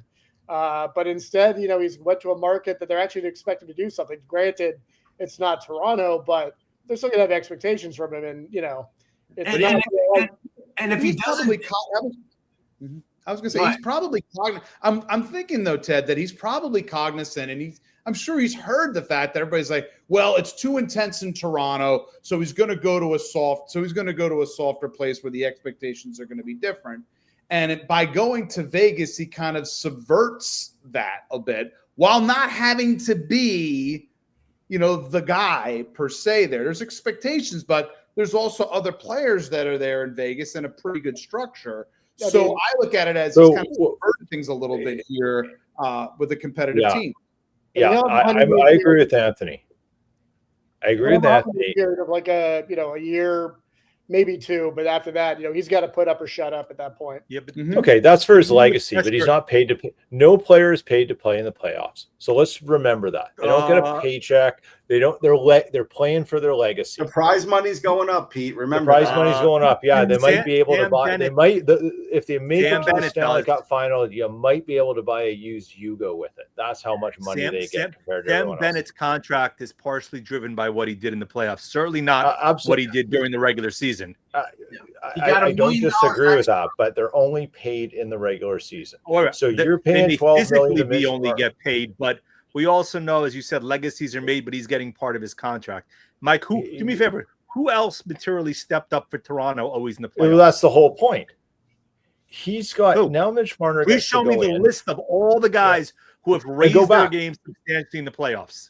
You can go back to 2004. Are you talking about this year or the last 5? Yeah, this year, last year, the year before that, the year before that, the year before that, the year before that. Who's their playoff hero that got them out of the first round? You go to 93 if you want. Well, you can keep. Oh yeah, but actually, you know what? 93, they lost then too, and then in 94. There are so the whole still point upset is about that. There are players that did step up and play well. But when like Nylander has played well at times in the playoffs, Matthews has played at times well in the playoffs. I know that some people push back on that in Toronto, but then, and you know, I don't know how many times I had to say until I was blue in the friggin' face that the guy was injured this year and played through an injury and played pretty well. He didn't score many goals in the regular season, but he played well defensively and as a setup guy in the playoffs, but he wasn't scoring goals and they needed him to score goals. You know, guys like Max Pacioretty showed up in the playoffs, but you need those guys to be secondary guys to the star guys. And the whole point is that Mitch Marner making $11 million never friggin' showed up. Never once. Never. So Mike. So the point being, what Ted said, right? With him going to Vegas, right? There is pressure. However, Vegas has already won a cup, so some of the pressure is taken off. And from a media perspective, as big as Vegas is, it's nowhere near close to what he's going to see in Toronto, because there's tons of other things going on in Vegas that they can focus on. The argument against Marner being a choke artist, as I called him, is, well, he showed up for Canada at the Four Nations. Great. He showed up playing with the best player in the friggin' world. Zippity doo-dah. I have a question for that other side of the fan base. So Morgan Rielly did only have 7 points in 13 games. He was a -2. In his last game, he was a -3. Yeah. He didn't end that playoff well. Like he didn't look good. Because the entire Toronto blue line was destroyed by the Florida forecheck. They were dead on arrival in game 7. Okay. Mike. Okay. So park all that. Okay. Park all that. Here's the real take about Mitch Marner. Leafs fans owe him absolutely nothing in terms of anything to do with his legacy, but they have no right to go down and rip him to shreds because he showed up. And this is why there is one fan base that is the biggest group of lemmings in the entire NHL, and it starts with Toronto and it ends with Maple Leafs. They buy every piece of promotional propaganda crap fed to them by TSN, Sportsnet, The Score, every blogger, every talking head. They lap it up. They go for more. Their heads are so filled with bunk. They don't know right from wrong. They still thought it was a good idea to trade for Lindros back when they got him. They still believe everything that organization feeds them. The whole thing. They don't have an objective perspective. So you know what? Good for Mitch. You've soaked the Leafs for a ton of money. Maybe you didn't get to win a cup, but now you're going to make a ton more. And all those lemmings who thought it was Myth Marner to them, not Mitch, because they put mythology around him. They're the ones who are going to have to suffer while the Leafs use a retreaded GM who's never won anything again. No, don't say that, Pete. I get killed all the time. Don't go there, Pete. Okay. To sort out the mess of it. Go there. And that's the problem. That's what it is. Just call it what it is, Mike. There is some truth to what Pete is saying about the mythology and the 58 years and the legacy and the losing and the pressure. It's like, okay, yes, but the thing is that the Leaf organization, they drafted him 4th overall in 2015 when a lot of people thought that they shouldn't draft him 4th overall. He was denied bonuses from the very beginning. They didn't, because Lou Lamoriello wanted to be a hard ass and deny him the Schedule A and B bonuses. And then Brendan Shanahan told him when he was pulling the same crap with Austin Matthews to quit it and give him the bonuses. So they were hard ass on Marner and they weren't hard ass on Matthews. And then all the stuff with Babcock and the crap that he pulled with them. So all that is legitimate. All that in terms of what he had to go through, but at a certain point, and he's not the only one. And I've said this till I'm blue in the face. The mistake that the Maple Leafs made from the very beginning was succumbing to the William Nylander contract in 2018 and not trading him, because as soon as they did that, not only, they had already signed Tavares, but that was free agency. They gave in on Matthews. They gave in on Marner. They gave Marner a 6-year deal instead of an 8-year deal. They gave Matthews a 5-year deal, then a 4-year deal, and all those are not team friendly. The one thing I'll say about Treliving, the deals that he's making now, the Tavares deal is a team friendly deal. He was making a team friendly deal anyhow. You can't give him Plus, credit. would you please? No, Matthew, you know what? You're You're going down a road here that's really unfair. You are. Why? Because you're saying if they didn't sign Nylander, so if they didn't sign Nylander, then they would have kept Marner. Like, it doesn't matter. Like, you're going down this road that doesn't exist. What I'm saying is, if they hadn't succumbed to Nylander, they would have set a precedent with those players to say, okay, if you don't want to play here, we'll trade your ass. So that's good. You invested high draft picks and everything else into those players, right? Right. Real good. That was going to be a really good signal to send at that time. Anthony, you know what the deal for a group that you've invested in, that you drafted and invested in, and had a core. I think this is a bit. I know where your points are, Mike, and you have the benefit of hindsight that the team has not gotten past round 2. Well, you know what? In this circumstance, but that being said, nobody's got a crystal ball to know. Those are highly talented players. You know what the deal that you drafted, that you spent a majority of a decade really not being good. And the fan base had a few, you looked at and said, these guys are the future of the Toronto Maple Leafs at that time. You know what the deal that was on the table when in November before they signed Nylander to that deal. The deal that was on the table was a 1-for-1 with St. Louis when St. Louis was dead last in the league, and it was Alex Pietrangelo for Nylander. And Alex Pietrangelo had a year left in his contract, and they didn't. And the Leafs said, "No, we're going to sign Nylander." Yeah, but now he's got 2 bad hips. He's not even going to play. Russ, but they won a Stanley Cup. And that's all that freaking matters. Toronto, he didn't. Closer than the Leafs ever were, Mike. What's that? Vegas is way closer than the Leafs ever were. That's the point. Like, he was an accessory piece. That's the risk management of this all. They could afford to take the risk. The Leafs do that. They get nowhere. That wasn't moving the needle for them because they were structurally flawed in so many fronts. Who's your goaltender then? Oh, is he playing in Edmonton now? How'd that work out? Oh, no, he's in Grand Rapids is where he was. Jack. Well, there you go. So and Pete, you're making my argument for me because they spent $40 million on 4 players and couldn't get a goaltender and couldn't get a right shot defenseman and couldn't get 4 bottom 6 forwards. They were spending all their money on. But you're saying Pietrangelo moves the needle, therefore he won a Stanley Cup in Vegas that he would have won. No. They needed flexibility. Here's the point. They needed a 25-minute right shot top pairing defenseman to play with Morgan Riley, and that's what Pietrangelo. They should have drafted one then. Yeah, and developed one. I agree, Russ, but they didn't, so they needed one in another way. Well, the problem with the Leafs too is they built presuming the cap was going to go up, after COVID, and they were waiting for the room that's finally showing up this year.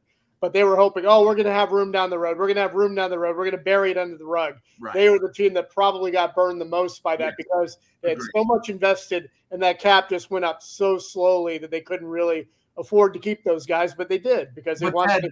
Let's go with the core. Yeah, that was a factor, but then the problem was, and this is why Brendan Shanahan is gone and why Kyle Dubas is gone, is because they didn't read the landscape even after COVID, even after the cap was flat, and even after the failure after failure after failure in 22 and 23. They, after losing to Montreal in the first round in 7 games, they didn't blow it up then. They could have. I'm not saying rebuild. I'm saying trade one of the core. When they didn't have no move or no trade protection, they basically just said, we're keeping the group together. We're keeping the band together. And that's just a recipe for losing. Okay, and but now you lost Marner. You still have limited cap space. Like, they don't have limited cap space, Russ. They have $10 million in cap space right now. Okay, so what are they doing with it, Mike? Well, $10 million is not a lot. It's a lot more than they had. Why aren't they signing Ehlers? I don't want to. Gavrikov and a worse third than pairing Marner. defenseman. I think they're gonna. I think what forward. they're gonna end up doing is signing a guy like Mangiapane. And I'm not saying he's going to replace everything that Marner is, but I think he offers a different. So they're going to give him 7. No, they're probably going to give him. I would say that they're probably going to give him 5. Okay, and so like I'm telling you, you're going to look at this roster and you're going to be like, I like the roster, Russ. I think the roster is pretty good. The only guy they've lost is the guy who doesn't show up in the playoffs. But you still have to get to the playoffs, Mike.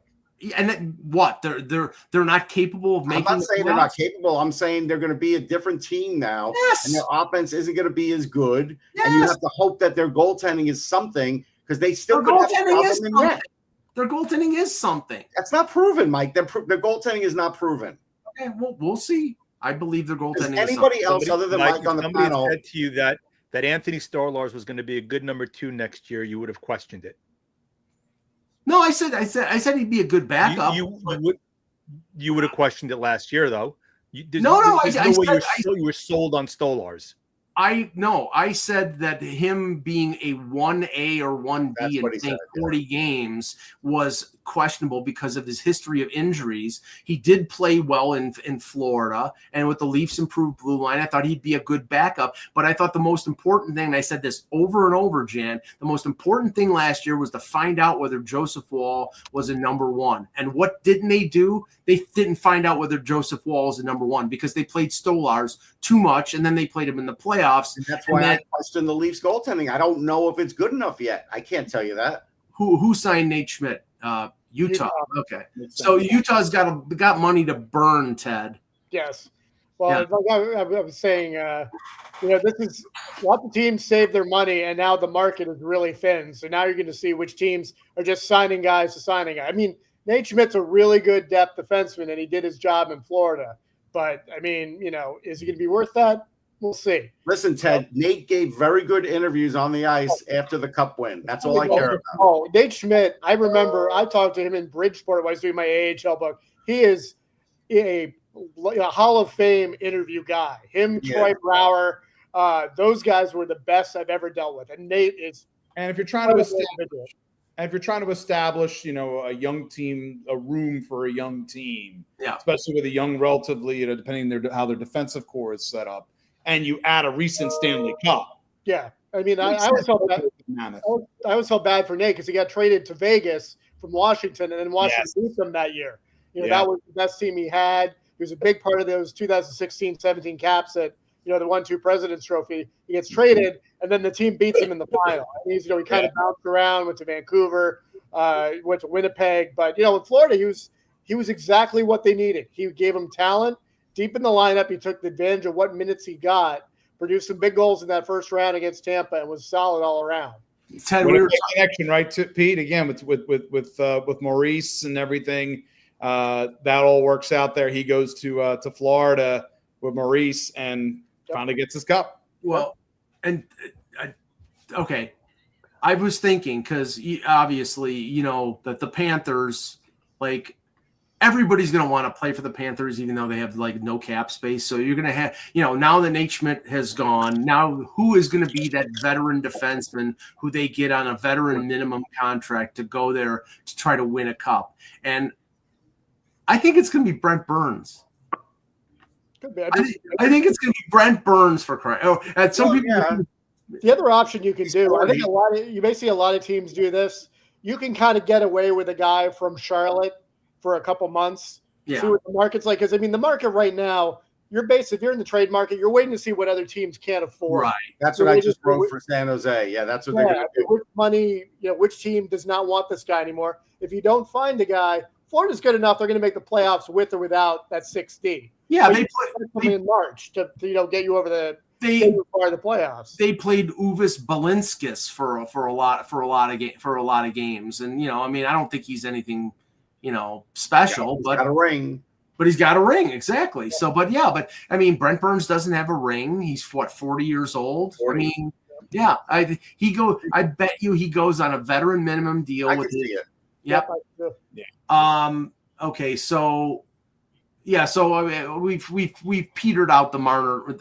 I think I will be sitting there, Ted, on the off night when the Leafs are not playing in the playoffs and it's Vegas playing in the playoffs.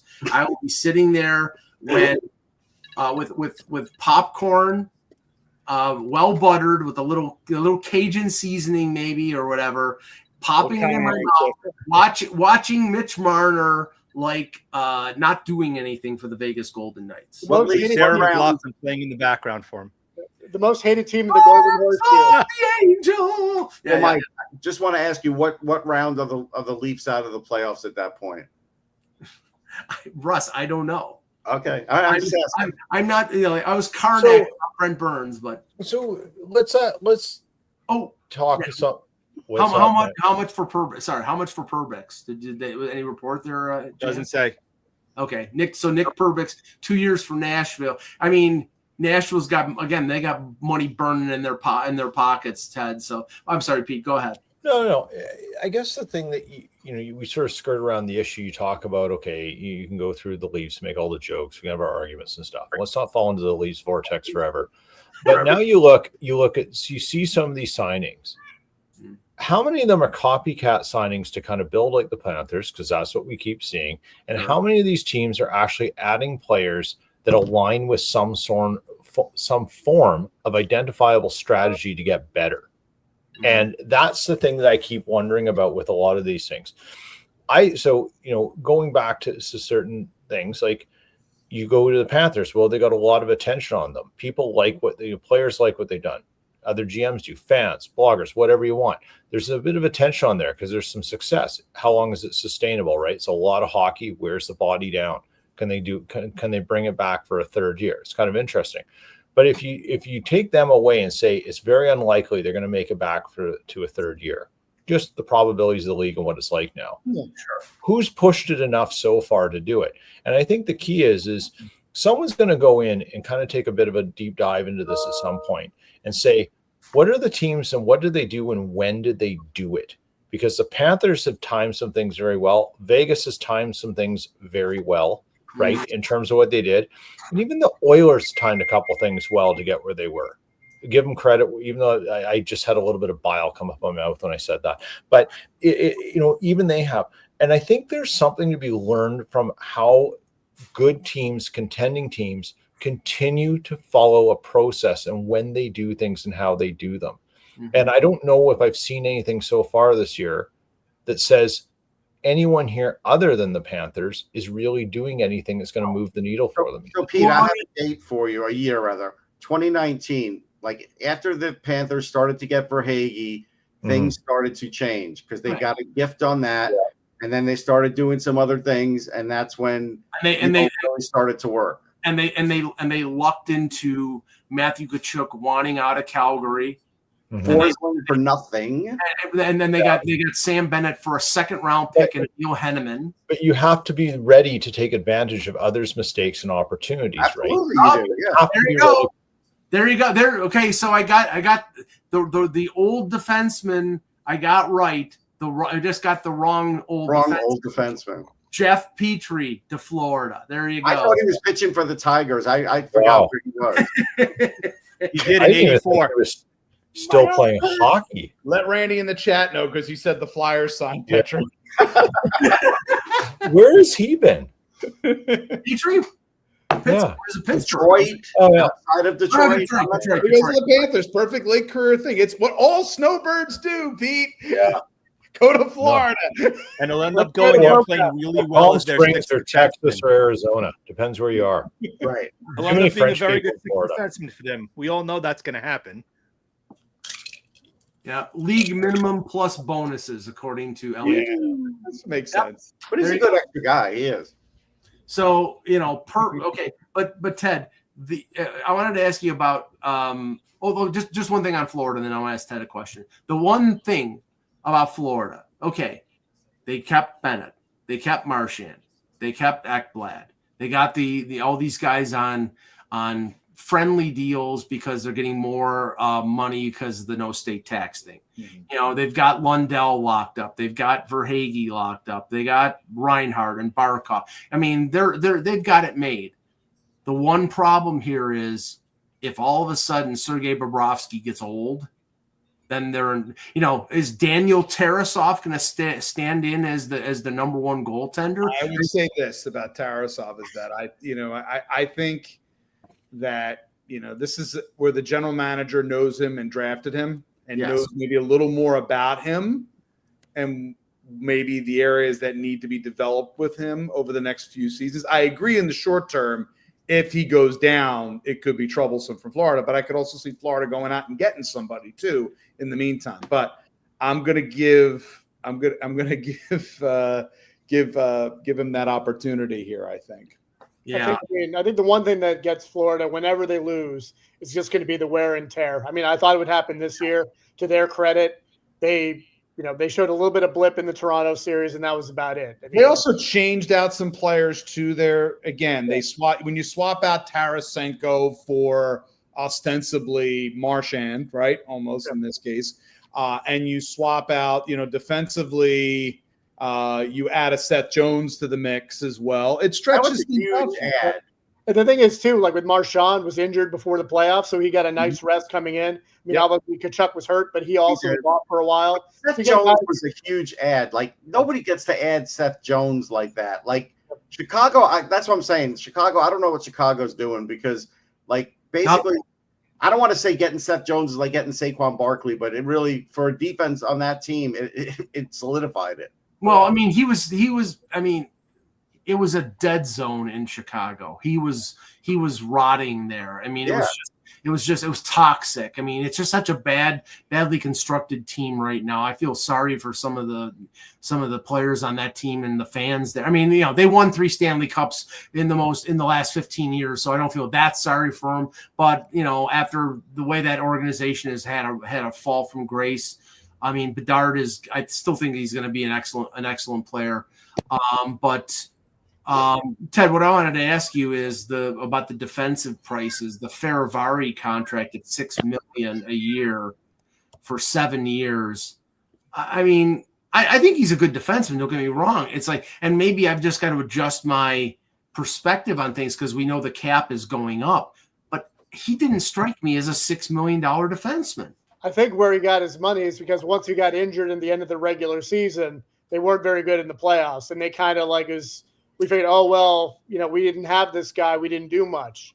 I mean, obviously they had Alexiev come in the lineup, and he just got, he didn't even get renewed for a bare minimum RFA contract. So I think they like him. It's going to be interesting also because, Carlson's probably going to be in his last year next year. You're going to have Ovechkin in his last year too. Maybe. I think Ovechkin may do a 1-year deal, depending on how he does. Obviously, you're going to have you'd have a couple guys coming up that they're helping to play defensive. But I think they like Ferravari. And as I said, I think he earned his money by not playing because they saw their defense was not good against Carolina. And I think that a lot of people are saying after the series that they would have Ferravari, they would have a much better shot against Carolina. I don't know if that's true. Yeah. I mean, I don't necessarily think it's I think it's a product of the market just getting, you're going to have so few players, teams with money, and then teams who feel like they have to spend to show we're competing, we're trying. And I think that's why you're seeing some of these contract prices, but because, all the good players basically went back to their old teams. And you're left with whoever's left over, and we have this wad of cash that we want to throw out. It's like the Buffalo Sabres mentality. We got to prove that we're competitive by spending money. Not necessarily if it's good money, but hey, we're spending. Right. Yeah, we spent $2 million on Sam Lafferty, and then a year later, we're dumping his contract. We Jan, just had in our private chat here. Perbix got $2.75 million AAV on a 2-year deal. I actually think that's not bad compared to what I thought he was going to get paid because he's a righty defenseman, and he's only 27.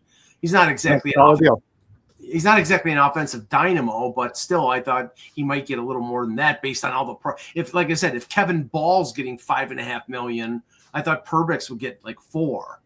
But so not a bad deal for Nashville. But Nashville is where right shot defensemen go to die. Nashville's just building another perpetually losing team right now. That's what they're building. I mean, we have another signing. Yeah. Cody Ceci, 4 years, 4.5 mil AAV. Edmonton? Nope. Los Angeles Kings. Well, Ken Holland. There Keep you go. bringing them on. Yeah, here it goes. We can't beat the Oilers. Go sign them. Yeah, you know what this is, Ted? He's like, Connor, I'm bringing all your old teammates here. Come to La La Land. We're building like the collective, the eye twitching of Oiler fans right now. Is Bruce McNall still alive? Another minor signing, by the way, Scott Perenovich. It's a 1-year, 2-way contract with Utah. That's smart. I mean, I don't know why. But wait, there's more. LA's not done yet. Brian Dumoulin, 3 years, 4 mil AAV. Wow. Yeah. Well, you know what? They're spending the Gavrikov money. That's what they're doing. Yeah. You just signed Dumoulin's a lefty, but Cece's a righty. So, and I'm pretty sure that Doughty's contract is up. I think it's after next season. So that's a $10 million. I'm just looking. Yeah, I mean, Tommy Alberline may come out of retirement. I know Matt Barnaby said he would for beer and wings. That's what he told me his price was. Jesus. Everybody wants to come out of retirement now. Yeah, especially for beer and wings. Drew Doughty has got, after this year, he's got 1 more year at $11 million, and then he's an unrestricted. Then he'll be 37. He'll retire. He will not retire. He's not retiring. Why do you think he's retiring? At 37? He's not going to retire, Mike. What, he'll be like Chelios until he's 45? He'll play a few more years for sure. Yeah. That guy loves another King signing. Yet another King signing. Okay. All in a row. Anton Forsberg. 2 years. Oh, God. The Kings are just one after another right All now. the free agents. Well, hey, if they want to play for Gavin McKenna, then Anton Forsberg is the perfect goalie. It's like all these guys are waiting in the same room. I was seriously, you saw my message earlier today. Yeah. I was convinced that I was like, watch, the Flyers are going to sign Forsberg. Hey, we've got a Swedish pairing in net now. Somebody had to sign him. Somebody signed him, all right. I didn't think anybody would be stupid enough to sign Cody Ceci for 4 years. 4 years. Yeah, I mean, this is. Listen, he's got it. Listen, he's been deep in the postseason, and that's where LA wants to go. Well, okay, I mentioned his name, and I just while we're waiting for the next bad signing. That's where we're at right now on day one. Peter, I'll go to you first. I'll go to you first, and we'll work our way around. Do we think Connor McDavid is going to be the guy who hits the market next July when we're doing this show? Is he going to be signed, or is he actually going to go to market? So let's think about this. Yeah. If Connor McDavid goes to market, he's going to have to know well in advance which teams are prepared to pay him what he's worth, and he's going to have to gauge that. This is the unsaid stuff that goes on. If you're going to go to market and you're going to be the highest paid player in the league, which he's going to be, he's going to get whatever the max cap value is, 20%. 20%. Will that team be good enough around him to get him to where he's gone twice before? Mm-hmm. He's going to have to make that assessment. He's been there. His agent hasn't been in the room. His agent hasn't lived the highs and lows. His agent hasn't seen the coaching. His agent hasn't been on the ice. This is going to be a Connor McDavid decision. Yeah. This is going to be, it's on you, buddy, and you've got to figure it out. If you want to win, you've got to make compromises. If you want to get paid, you're going to make other compromises. It's the very elite few who figure out the balance of where to go in free agency, how to do it, who get to that holy land. Mm-hmm. This is going to be on him. I think Connor McDavid's dumb as a fence post. And I don't think he's got the wherewithal to make that decision because he's too wrapped up in the hype of what Connor McDavid is. He also is arguably the blandest human being on earth in professional sports. I've seen Vietnamese soccer players who I can't even understand have That's more not true, Pete. There's a personality. video of him ripping the We're going Oilers. like, woo! Periods. He No. did. He's cooking with Like, gas, folks. I think, you know what, Connor Let him cook. McDavid, he throws a hissy fit in the locker room after Game 7. That's the most personality we've seen of the guy At in least 5 it's a years. star. Whatever. How Like, many times have I you don't- been in that locker room? No, but I'll just say it this. doesn't matter. I'll just say this. outside of the room, it doesn't matter. He makes sure I'll the just say outside this. in the room is what matters. You're Sidney, being paid to whoa, market. wait. Sidney Crosby isn't exactly Robin Williams or Jim Carrey either, but you At know, least he does interesting Tim Hortons commercials. Like, Yeah, I mean, McDavid doesn't do anything. He's bland. He By the has way, you no want to read about Robin personality. He Williams? wins. He Look wins. up Pete. Wins what? Conference titles. Yeah. Look up Robin Williams. What happened on the set of Popeye? Look that up if you want to. Yeah. oh yeah, no, Oh, there no, I read about that. So are there was you a saying pile- McDavid needs a little Bolivian marching powder? There Russ? was there was a pile of cocaine higher than Mount Okay, Everest. we now know we're definitely late in the show now. No, but okay, so You start quoting Robin Williams live we're at the net when he talks we're about going, it. Also. we're going around the circle. My point. Oh, Okay, back to McDavid. I don't think he's going to leave Okay. No. if Short-term deal, though. Edmonton, That's what it's if gonna be. Edmonton has a decent He'll do a- season he'll and do a gets them Bouchard the deal. postseason. Yes. Yeah. He'll 4 give it years. 4 years, and that's it. Right. It'll be that. That's it. Jan, do you think he's going to hit the market next year, or do you think he's going to sign a deal with Edmonton? I think he's staying in Edmonton. Long term, short term? Short term. Okay. Ted, what do you think?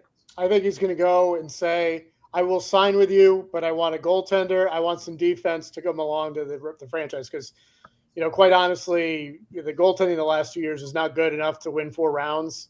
And, I mean, at least now, unlike Carolina, Skinner is done. So I think he says, if you get a goaltender I like, you get a D I like, I will stay with you at least a short term. But I think I'm waiting. All I'm saying right now is I'm waiting for a Carter Hart signing there.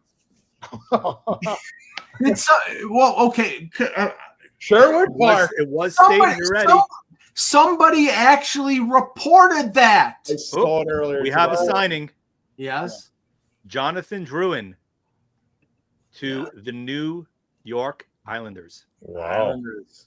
So I wonder now if that Didn't means Jude Drouin they were pursuing because they were pursuing Shaban. They were pursuing Gavinov. Maxim Shabanov. So now I'm wondering if we're going to have a look. This might be again Utah's in the mix too, but I wonder if this was maybe they got the word on that. And again, to me, Shabanov is such an experiment to begin with.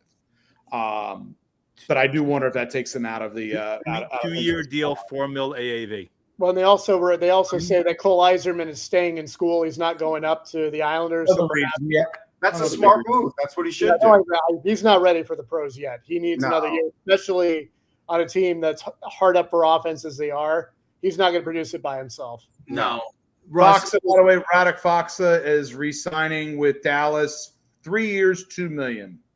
Okay. Budget contract. So let's just finish out. Russ, do you think it's a free agent for McDavid, short-term deal, long-term? Short-term deal, 4-year deal. 4-year deal. Anthony? Sounds about right for you. Especially, it's almost like since we had the Marner discussion about whether he's going to go 4-8. McDavid, I think that's a reasonable thing for him. Yeah. And it puts the onus on Edmonton to get things done. It does. I think it'll be a short-term deal, but I think it'll be shorter than that. I think it'll be 3 because he's going to want to hit unrestricted free agency at 31 because I think he'll get the 7-year max deal at 31. I don't think anybody's going to give him 7-year max at 32. Everybody would still line up and do that. Sure, well, yeah, Russ. But I'm saying there would be some hesitancy amongst a number of teams. I don't think so. I don't think anybody would hesitate. Well, but in spite of his Casper Milquetoast personality, Peter, I do think he's going to go to a big media market like LA, like Toronto, like the Rangers, where if he does take a little less to make that team be able to win a Stanley Cup with his salary, he's going to recoup it with advertising dollars, and he will be able to because he's the best player in the world, even though he's not exciting. So I don't know, Ted. Just because we have that connection with Buffalo, what are the Sabres doing? Because I told them before. It's like, okay, they cheaped out on the Paterka deal because they didn't want to pay him, and he found out they didn't want to pay him. They wanted to bridge him, and probably Alan Walsh threatened an offer sheet. So they said, well, we got to trade him now because we don't want the draft pick compensation for him. So they get Michael Kesselring and Josh Doan. Underwhelming. I'm not saying they're bad players, but not a great return. Then they trade Connor Clifton and clear $2 million in cap space. Then they trade Sam Lafferty and clear $2 million in cap space. And they've done squat. I think the best thing I saw about the Sabres this last week, there was a comment that said, for all the Sabres draftee, we'll find you a forever home and you'll be happy eventually. It's just, I mean, they spend so poorly. We were talking about teams who just spend money. I mean, I think the problem is obviously it's a tough sell for any free agent to go to Buffalo now just because they struggle. It's a high tax area. They just, obviously the weather's, as we know, it's questionable over the course of the winter. The weather's questionable. No, it's fine. It's like Miami of the North. We have palm trees. Red Deer. People play in Red Deer. Exactly. But I mean, and it's just like you have so much money tied up in guys who are just there to get to the floor that it makes it tricky to fill actual holes. I mean, and we were you look at Florida and, the whole trade point for that Reinhardt trade was Darren Levi. And Levi is still in Rochester. They need him to basically take the number one role. Otherwise, they're going to be, Detroit got a little bit better over this, the last couple of days. What team are they supplanting in the East to get the playoffs? I mean, they're not making it. No, exactly. They're 10 or 15 points at least out of a playoff spot as is. And there's just no direction there. It's like the problem with that organization is, the Bills had no direction for 10 years, and this is exactly the product they got. They finally wised up, got some football people in there, and then they finally, got Josh Allen too, which helped a lot. But, right now, Kevin Adams is not doing a good job, and you can't keep firing coaches because this roster is not good. And it's just a vicious cycle. You always hear fans, we need to rebuild. The Sabres are on rebuild number 3, going on rebuild number 4. Yeah. I mean, we're talking, it's going to be. What we can do, we can watch Gavin McKenna on draft day night and see if he's worried about the Sabres selecting winning the lottery. See if he's got the McDavid stare, like he did when he found out he was going to Edmonton. I mean, the Sabres on a team that eventually made it to the Cup. You can't even foresee the Sabres making it to the Cup. I mean, they get their best move was a couple of years ago when they got within striking distance with a couple games left, and then just crapped the bed, and that was it. That's their highlight since 2011. Them and the New York Jets, like who's going to get to the playoffs first? It's a good bet. Jack Studnicka, 1 year, 2-way deal with the Florida Panthers. It's for the minors. He can come up and play a little bit if he needs to. Or fourth line. Yeah, makes sense. Yeah, I mean, okay, and I know we were joking about this in the chat, but this has been dreadful. This has been this is your number one free agent right now after the Marner trade was Nick Ehlers, and Nick Ehlers isn't signed. But honestly, this is a free agent class. I mean, Besser stayed in Vancouver. It's sort of like league. It's where teams get themselves. It's at the end of the day, Mike. It's where, as much as it's enjoyable, I think, for all of us to discuss it and everything else, it's where teams always get themselves in trouble. Yeah, always get themselves in trouble. There's always going to be just. It should start off the day with the first word should be in every GM's office is caveat emptor. Right from the beginning of the day. A lot of people, when the cap went up, they said, that's going to be a lot of money for free agent signings. I think a lot of teams took that money and re-signed their own guys. They did, and that changed things. And for guys, and again, if teams were, if you're going longer term with guys, and I get it, depending on where you're at, in example for what LA has just done versus say what Philadelphia is doing here, where they're bringing in guys on 1-2 year deals to paper things over. That's a different story. Like for me, when I first saw the Dvorak signing at 5.4, I'm like, do you want to use that cap space? But at the same time, I'm looking at it and it's like, okay, it's 1 year. Right. So it's the term is always the thing that you got to be looking at here. And that's always going to be, I think, one of the biggest concerns for them. Well, unlike it, even like with the Marchand deal, they're just obviously pushing money back. They're not worried about it 5-6 years. He's not playing year 5 or 6 of that contract, but they're doing it to lower cap hit instead of doing 4 years for that amount, doing 6 years for a lot less. Exactly. I mean, Russ, here's this is like minor news, but I like this player, and I wish he would have gotten more of an opportunity with Toronto. Nick Aberzies, who was a Group 6 UFA, and got a cup of coffee. He had played a few games in the league, but I'm not even sure what Group 6 is anymore. I lost the thread on that. Oh, one additional thing, Russ, just for note, the Dvorak contract, no trade protection, so obviously he can. Yeah, that's good. So they can flip it. Ladar has an 8-team NMC for his 2-year deal. Well, Group 6 means he was. I think he was just not qualified. So, right, okay. But he's not going to be re-signing with the Leafs per his agent. Right. And that's the thing. It's like, I mean, you draft players even if they're like depth, like 4th, 5th round picks, which I think he was. I think he was a 4th or 5th. And he came through, was it at Harvard, Russ? Yeah, Harvard. Yeah, came through Harvard. He was really good. He won awards. Really good. Had an injury in the COVID year. Then I believe he played on the U.S. Olympic team in that one year when Nice played in Pyeongchang or Beijing, whatever it was. They'll sort of blend together, but they never really gave him an opportunity. And that's the thing. It's like you don't give these guys like Alex. That's what happens to some of these guys because he's a little smaller and they get a little window. And if they don't do it in that window, sometimes it doesn't happen. I do want to note out there, because I'm not the one doing this. Somebody has a goalie list out there. And so Matt Murray conceivably is the 4th best goalie still left on the list. Just want to report that as a reporter. Thank you. Wow. It is your job to report, Russell. No, we report, you decide. Yeah. Well, this is the war game free agency. The best move is not to play because you could spend a lot of money on some bad contracts, and those contracts will hound you for years. You're better off. Keep your powder dry. Wait till July 10th.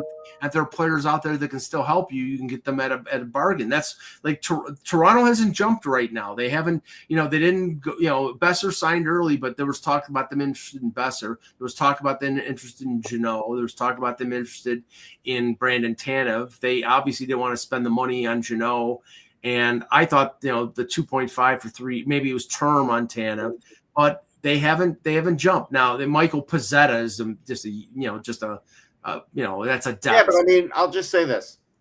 Looking at the team right now, they're not better than last year. They're not. You can say their defense is better. I'll say, okay, but they're not better. Russ, I get it.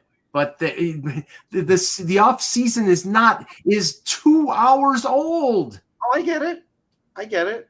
I'm just saying right now, today, as we get close to signing off, they're not better than they were. You lose an all-star 100-point winger. I don't think you're gonna be different. Does that mean that they could be better? Listen, we have another show on Sunday, so at that point we'll check back in. We'll check back in. We'll relitigate. Now, Ted, here, you probably remember the name Alan Pergament, who longtime writer for the Buffalo News. He covers media. There's a column apparently in the Buffalo News today that says, according to sources, some members of Sabres management believe the television coverage of the team has been too critical. They haven't made the playoffs in 14 mother bleeping years. Yeah, you expect positivity? Well, they expect they're like, we'll be treated like the Bills. The Bills. Then when? I know. No, it's the then same. When? Teams right now. Your discretion is advised. I would say so. Yes. It's interesting with the media now. Like teams really, their local broadcasts are now infomercials, and they expect reporters to kind of toe the line. They do. Or we won't give you access. I mean, they're so sensitive now about any kind of criticism. I mean, listen, you have an excellent point, Ted, and I think actually in another year, if the Bills don't get to the Super Bowl, they're going to start to face criticism. Oh yeah, I mean, and people even when the Bills are really bad, they got criticism nationally, but not necessarily locally, because they knew, they would pull teams' outlets' credentials if you said something that was too nasty. And the organization, the Sabres will do it too. And there was a fear, Ted, until they signed the deal to build the stadium and stay in Buffalo for 35 more years. There was a fear that, if we're too critical, then Ralph Wilson's going to move the team out of. I remember hearing that. Yeah. I'm like, okay. I mean, if you're going to tippy toe because you're afraid they're going to move the team out of Dodge, then you could have had Bon Jovi as an owner. Yeah, right? and the other problem too is with the Sabres being tied to the Bills, if you tick off one part of the Pagula organization, you're ticking off the other part, and But at some point, don't you think, Ted? Because look, I get it. People are mad at the Sabres, and they very much have a right to be. But at some point, even when you're expected to be a perennial winner, it wears off. Yeah, exactly. I mean, and the thing is a shame is Buffalo is one of the best hockey markets in the United States, and tickets now are ridiculously cheap. You go except for like the Leaf games when it's all Toronto fans, and it's just they've worn. It's a very loyal fan base. Yeah, it's a generation of fans that haven't seen a good team. Yeah. You think about it. Really 20 years ago was their best chance to make the final when they lost Game 7 to Carolina. Right. After that, the next year they lost in the conference final to Ottawa, then bounced around a couple of years, and none of that even made it at all. And it's just, it's the team's been mismanaged. All these rebuilds, they basically managed to overspend on guys who don't deserve that money. They don't develop their prospects. And the ones they trade away end up developing elsewhere and have success. And it's just I just got a text from Billy Lano. He said, "Mind your own business." He started his clothing company. I mean, you think about it. Yeah, you have all these guys. 10 years ago, the Sabres are terrible. A lot of those guys on that roster now have the Stanley Cup ring. That tells you something, that they're just like we were talking about Darren Levi earlier. It's like, he's a key to their future success. If he's not good, you basically gave up Reinhardt for a guy who's going to play in Rochester. I thought it was Ukko Pekka-Luukkonen. Oh God, I'm not going there. No, I mean, not going there. It's so funny. I would talk to some supporters. They'd be, "Oh, he's great." Like you'll get blocked by somebody on Twitter if that happens. I will. Yeah. No, but I mean, that deal was Sam Reinhart. Who? Okay, in one instance, I will defend the Sabres. Sam Reinhart told the Sabres, "I'm not re-signing here." That's fair. He had a year left in his contract, and they got the best deal that they could. And they got Devin Levi, and they got a first-round pick that they turned into Yuri Kulich. And I think Yuri Kulich is going to be a good player. Yeah. He's going to be a good player. And the book is not written on Levi, but if this year, after 2 good years, 1.5 good years in the American Hockey League, he's not ready to at least be a 1B, then you have to say that it's a failure. I think the Sabres have to at least give him the backup role next year and say, if you drop it, that's it. But I mean, they need to find out if he's going to be an NHL goalie, because UPL isn't going to do it, or the other retreads that they bring in there are not going to do it. I mean, they need a goaltender who can erase mistakes, and they do not have that right now. And they need one because they make a lot of mistakes. I mean, Mike, former Sabres goalie Bob Errey only played 1.5 seasons in the AHL. Yeah. Well, it's really funny though. It's like they made 2 deals. I mean, you could debate on the Peterka one, but they made 2 deals in the last 72 hours that saved them $4 million in salary, and they haven't spent a dollar. They signed Jack Rathbone and Ryan Johnson. Yeah. Now they have RFAs. They have Byram if they don't trade him. They have Levi and Brian McLeod, who's probably going to get paid because he's a center and he had a 20-goal season. But yeah, it's just, I mean, I don't see progress. I just see reshuffling the deck chairs. I mean, I think they basically, it's just they can't get a free agent to come there to make it easier for other players to come there, because otherwise they have to overspend to get mediocre talent to come there. The draft picks don't develop because they're probably thrown into situations where they're over their heads. And it's just, you can't do anything because, you're constantly churning. You're churning through coaches, you're churning through players, churning through draft picks, and it just, they haven't been able to stop. It's real easy to start a rebuild. It's really tough to get back out of one. I mean, I'll just mention this because if you want to talk about like the difference between sports and who makes what, everybody was raising a shit fit about Marner making $12 million, and that's not even, that's the Brantanen deal. So he made the same amount, and that's what, $2 million, $2.5 million, or $2.25 million short of the highest paid salary in the league. In the NBA, did you see the Devin Booker contract? I did. At this point now, they're $150 million for 2 years. Gilgeous Alexander just got 284 or 286 for 4 years. Yeah, they have money coming in from other countries. They have money coming in all over the place. Right. You have, again, by its very nature, the rosters are much smaller. So that's why I never get into the whole comparable between the NHL and the NBA. It's just to do so. I mean, even draft-wise, the second round of the NBA, it's almost a waste of time. I mean, well, what's insane now is you're talking about, the possible new expansion teams are going to be twice what they thought they're going to be a year or two ago. Yeah, they're talking $1 billion to $2 billion. It's crazy. Yeah, $2 billion for an expansion franchise. That's but again, if you are looking for salaries to rise and caps to rise, no, but that's not hockey. The rosters have this.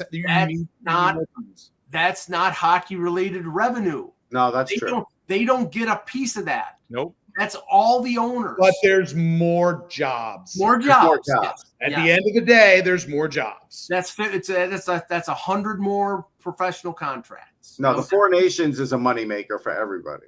Oh my God. $2 billion is $62 million per team. So basically almost over half a season salary just from one expansion team. Ted, as opposed to Iowa that I was to the Four Nations. And it was because I'm opposed to the All-Star game because it's just a waste of time. But I understand that you're opposed to most things. Well, no, I'm not. I'm not opposed to. Yeah, I think I agree with Anthony. I'm not opposed to me making more money. But he said most things. He didn't say everything. Thank you very much. But as opposed as I was to the Four Nations because of injury concerns with players, and I'm sure the Boston Bruins with Charlie McAvoy and Florida up to the point that Tkachuk came back in the playoffs would have signed on for that. Everybody is excited about the Olympics. I mean, even I'm like, okay, it's at least it's the Olympics. At least it's, it's got a certain cachet to it. And I am excited about the prospects of Team USA, because I think they're a more complete team than Canada if they choose the right players. I'm not willing to make that. Well, the thing is that, Connor Hellebuck's got to play like Connor Hellebuck, and instead, Jordan Binnington played like Connor Hellebuck. That's the whole thing. I mean, based on that, I think it's a coin flip for either one of those teams. I mean, yeah. What do you think, Ted? I mean, I think, obviously if Tkachuk and McAvoy hadn't gotten hurt, I thought the U.S. had an excellent chance to win the final. They did. I mean, but it's, it's a short tournament too, because that's, the great thing about the college hockey tournaments is that one and done. A lot of this is going to be one and done, and it's the U.S. will be in a very good position, but obviously it's very difficult to win those single elimination tournaments unless you're at the top of your game. And Canada at the end of that tournament was at the top of their game. If I were coaching them, the one thing I would say is you have to go into the third period with a 2-goal lead. We are concentrating on that because if you don't, it's going to be a problem. Yep. Well, and, sitting Kyle Connor surely was not a particularly good idea. No. Playing a compromised Matthew Tkachuk was not a good idea. Playing Chris Kreider probably was not a good idea. And also playing a shell defense in the third period is not a particularly good idea. And I'm talking more Olympics, not Four Nations. But I get what you're saying. And the difference will be, I believe the Olympic roster is 25 instead of 23. So if there was injuries, they would have some more roster flexibility. Okay, Cole Koepke to the Winnipeg Jets. That's not exactly Bring them to go. Everybody saw JVR to Detroit. JVR to Detroit with a bonus-laden deal. Okay, quick. also Bernard Docker to Detroit. I got to say something about. Oh, really? Yeah. So there you go. I want to say something. Hold on about Detroit. Yep. So they re-signed Patrick Kane. They bring in JVR. Like they brought in Craig Smith at the deadline. Steve Yzerman is failing. He's starting to fail. And Bernard Docker is a fail. I mean, okay. Is Bernard Docker a great defenseman? No. I saw him play 15 games for the Sabres at the end of the year. He was part of the Dylan Cousins, Josh Norris deal. They didn't extend him a qualifying offer. It's like, why? He's an asset. It doesn't cost you anything. You can throw him in a deal. Yeah. Yeah. I don't. The point is got to hope Gibson is Gibson next year and not what we've seen in the last couple of years. Well, that was my question. Do you think that John Gibson is enough to get Detroit into the playoffs? Yes or no, Ted? Probably not. I mean, they will probably be a little bit better than the Sabres, but that's saying a whole lot. Anthony? I think there's a good chance they're getting competent goaltending here in this case, so that's an improvement. But being a playoff team, need more. Jan? I mean, I think it helps them. There's no question, right? I mean, part of it is I think Gibson regressed just because of what was around him. Detroit's got a better defense with guys like Seider. I think Edvinson takes a step forward again this year, so I think he's going to a better team. I just think the East in general is insanely competitive now in terms of with all the moves that have been done lately, and I think they'll be close. I mean, we'll probably see them make another run late like they did and probably fall just short as they did in the past unless they bolster at the deadline. They'll be 5 points better in the mushy middle. Okay. All right. I think we'll end it here because I know that there's a presser for the Flyers at 4 not for another. It's probably about 50 minutes or so. But Danny Briere is scheduled to have a press conference. So yeah, I have not gotten a notification if Kevin Adams has spoken to the media. If he hasn't, then I'll... another quick signing: Tanner Pearson, 1 year, $1 million, Winnipeg Jets. Okay. He's a solid. Since the hand thing, though, he's not been. Yeah, I mean that's a sad thing. I mean, he had a really good career. Pearson's never been a Jet, though, right? He's never been through the Jets. No. I remember him with other teams. He's never been LA, Vegas. Yeah, those other places. Yeah. So, okay, great job, guys. We will be back. We will be doing Off the Post on Sunday. I think we'll try to get a guest. I'm sure we'll find one. We will let you all know. Yeah. Well. Yeah. Anthony will let you know on all platforms. So, for the departed Pete Tessier, for Jan Levine, who is still here, for Ted Starkey, Anthony Mangione, and Russ Cohen, I'm Michael Agello. Thank you for watching. And I'm not going to say it because I say that, and I was waiting for it. I don't work for him anymore. You almost did there. No, I was teasing. I was teasing. Almost came out. I was teasing there, Jan. Okay. Go ahead, Russ. Nope. Okay, bye. That's it for Off the Post. We'll tell it to everybody next time. Take care, everybody. Bye.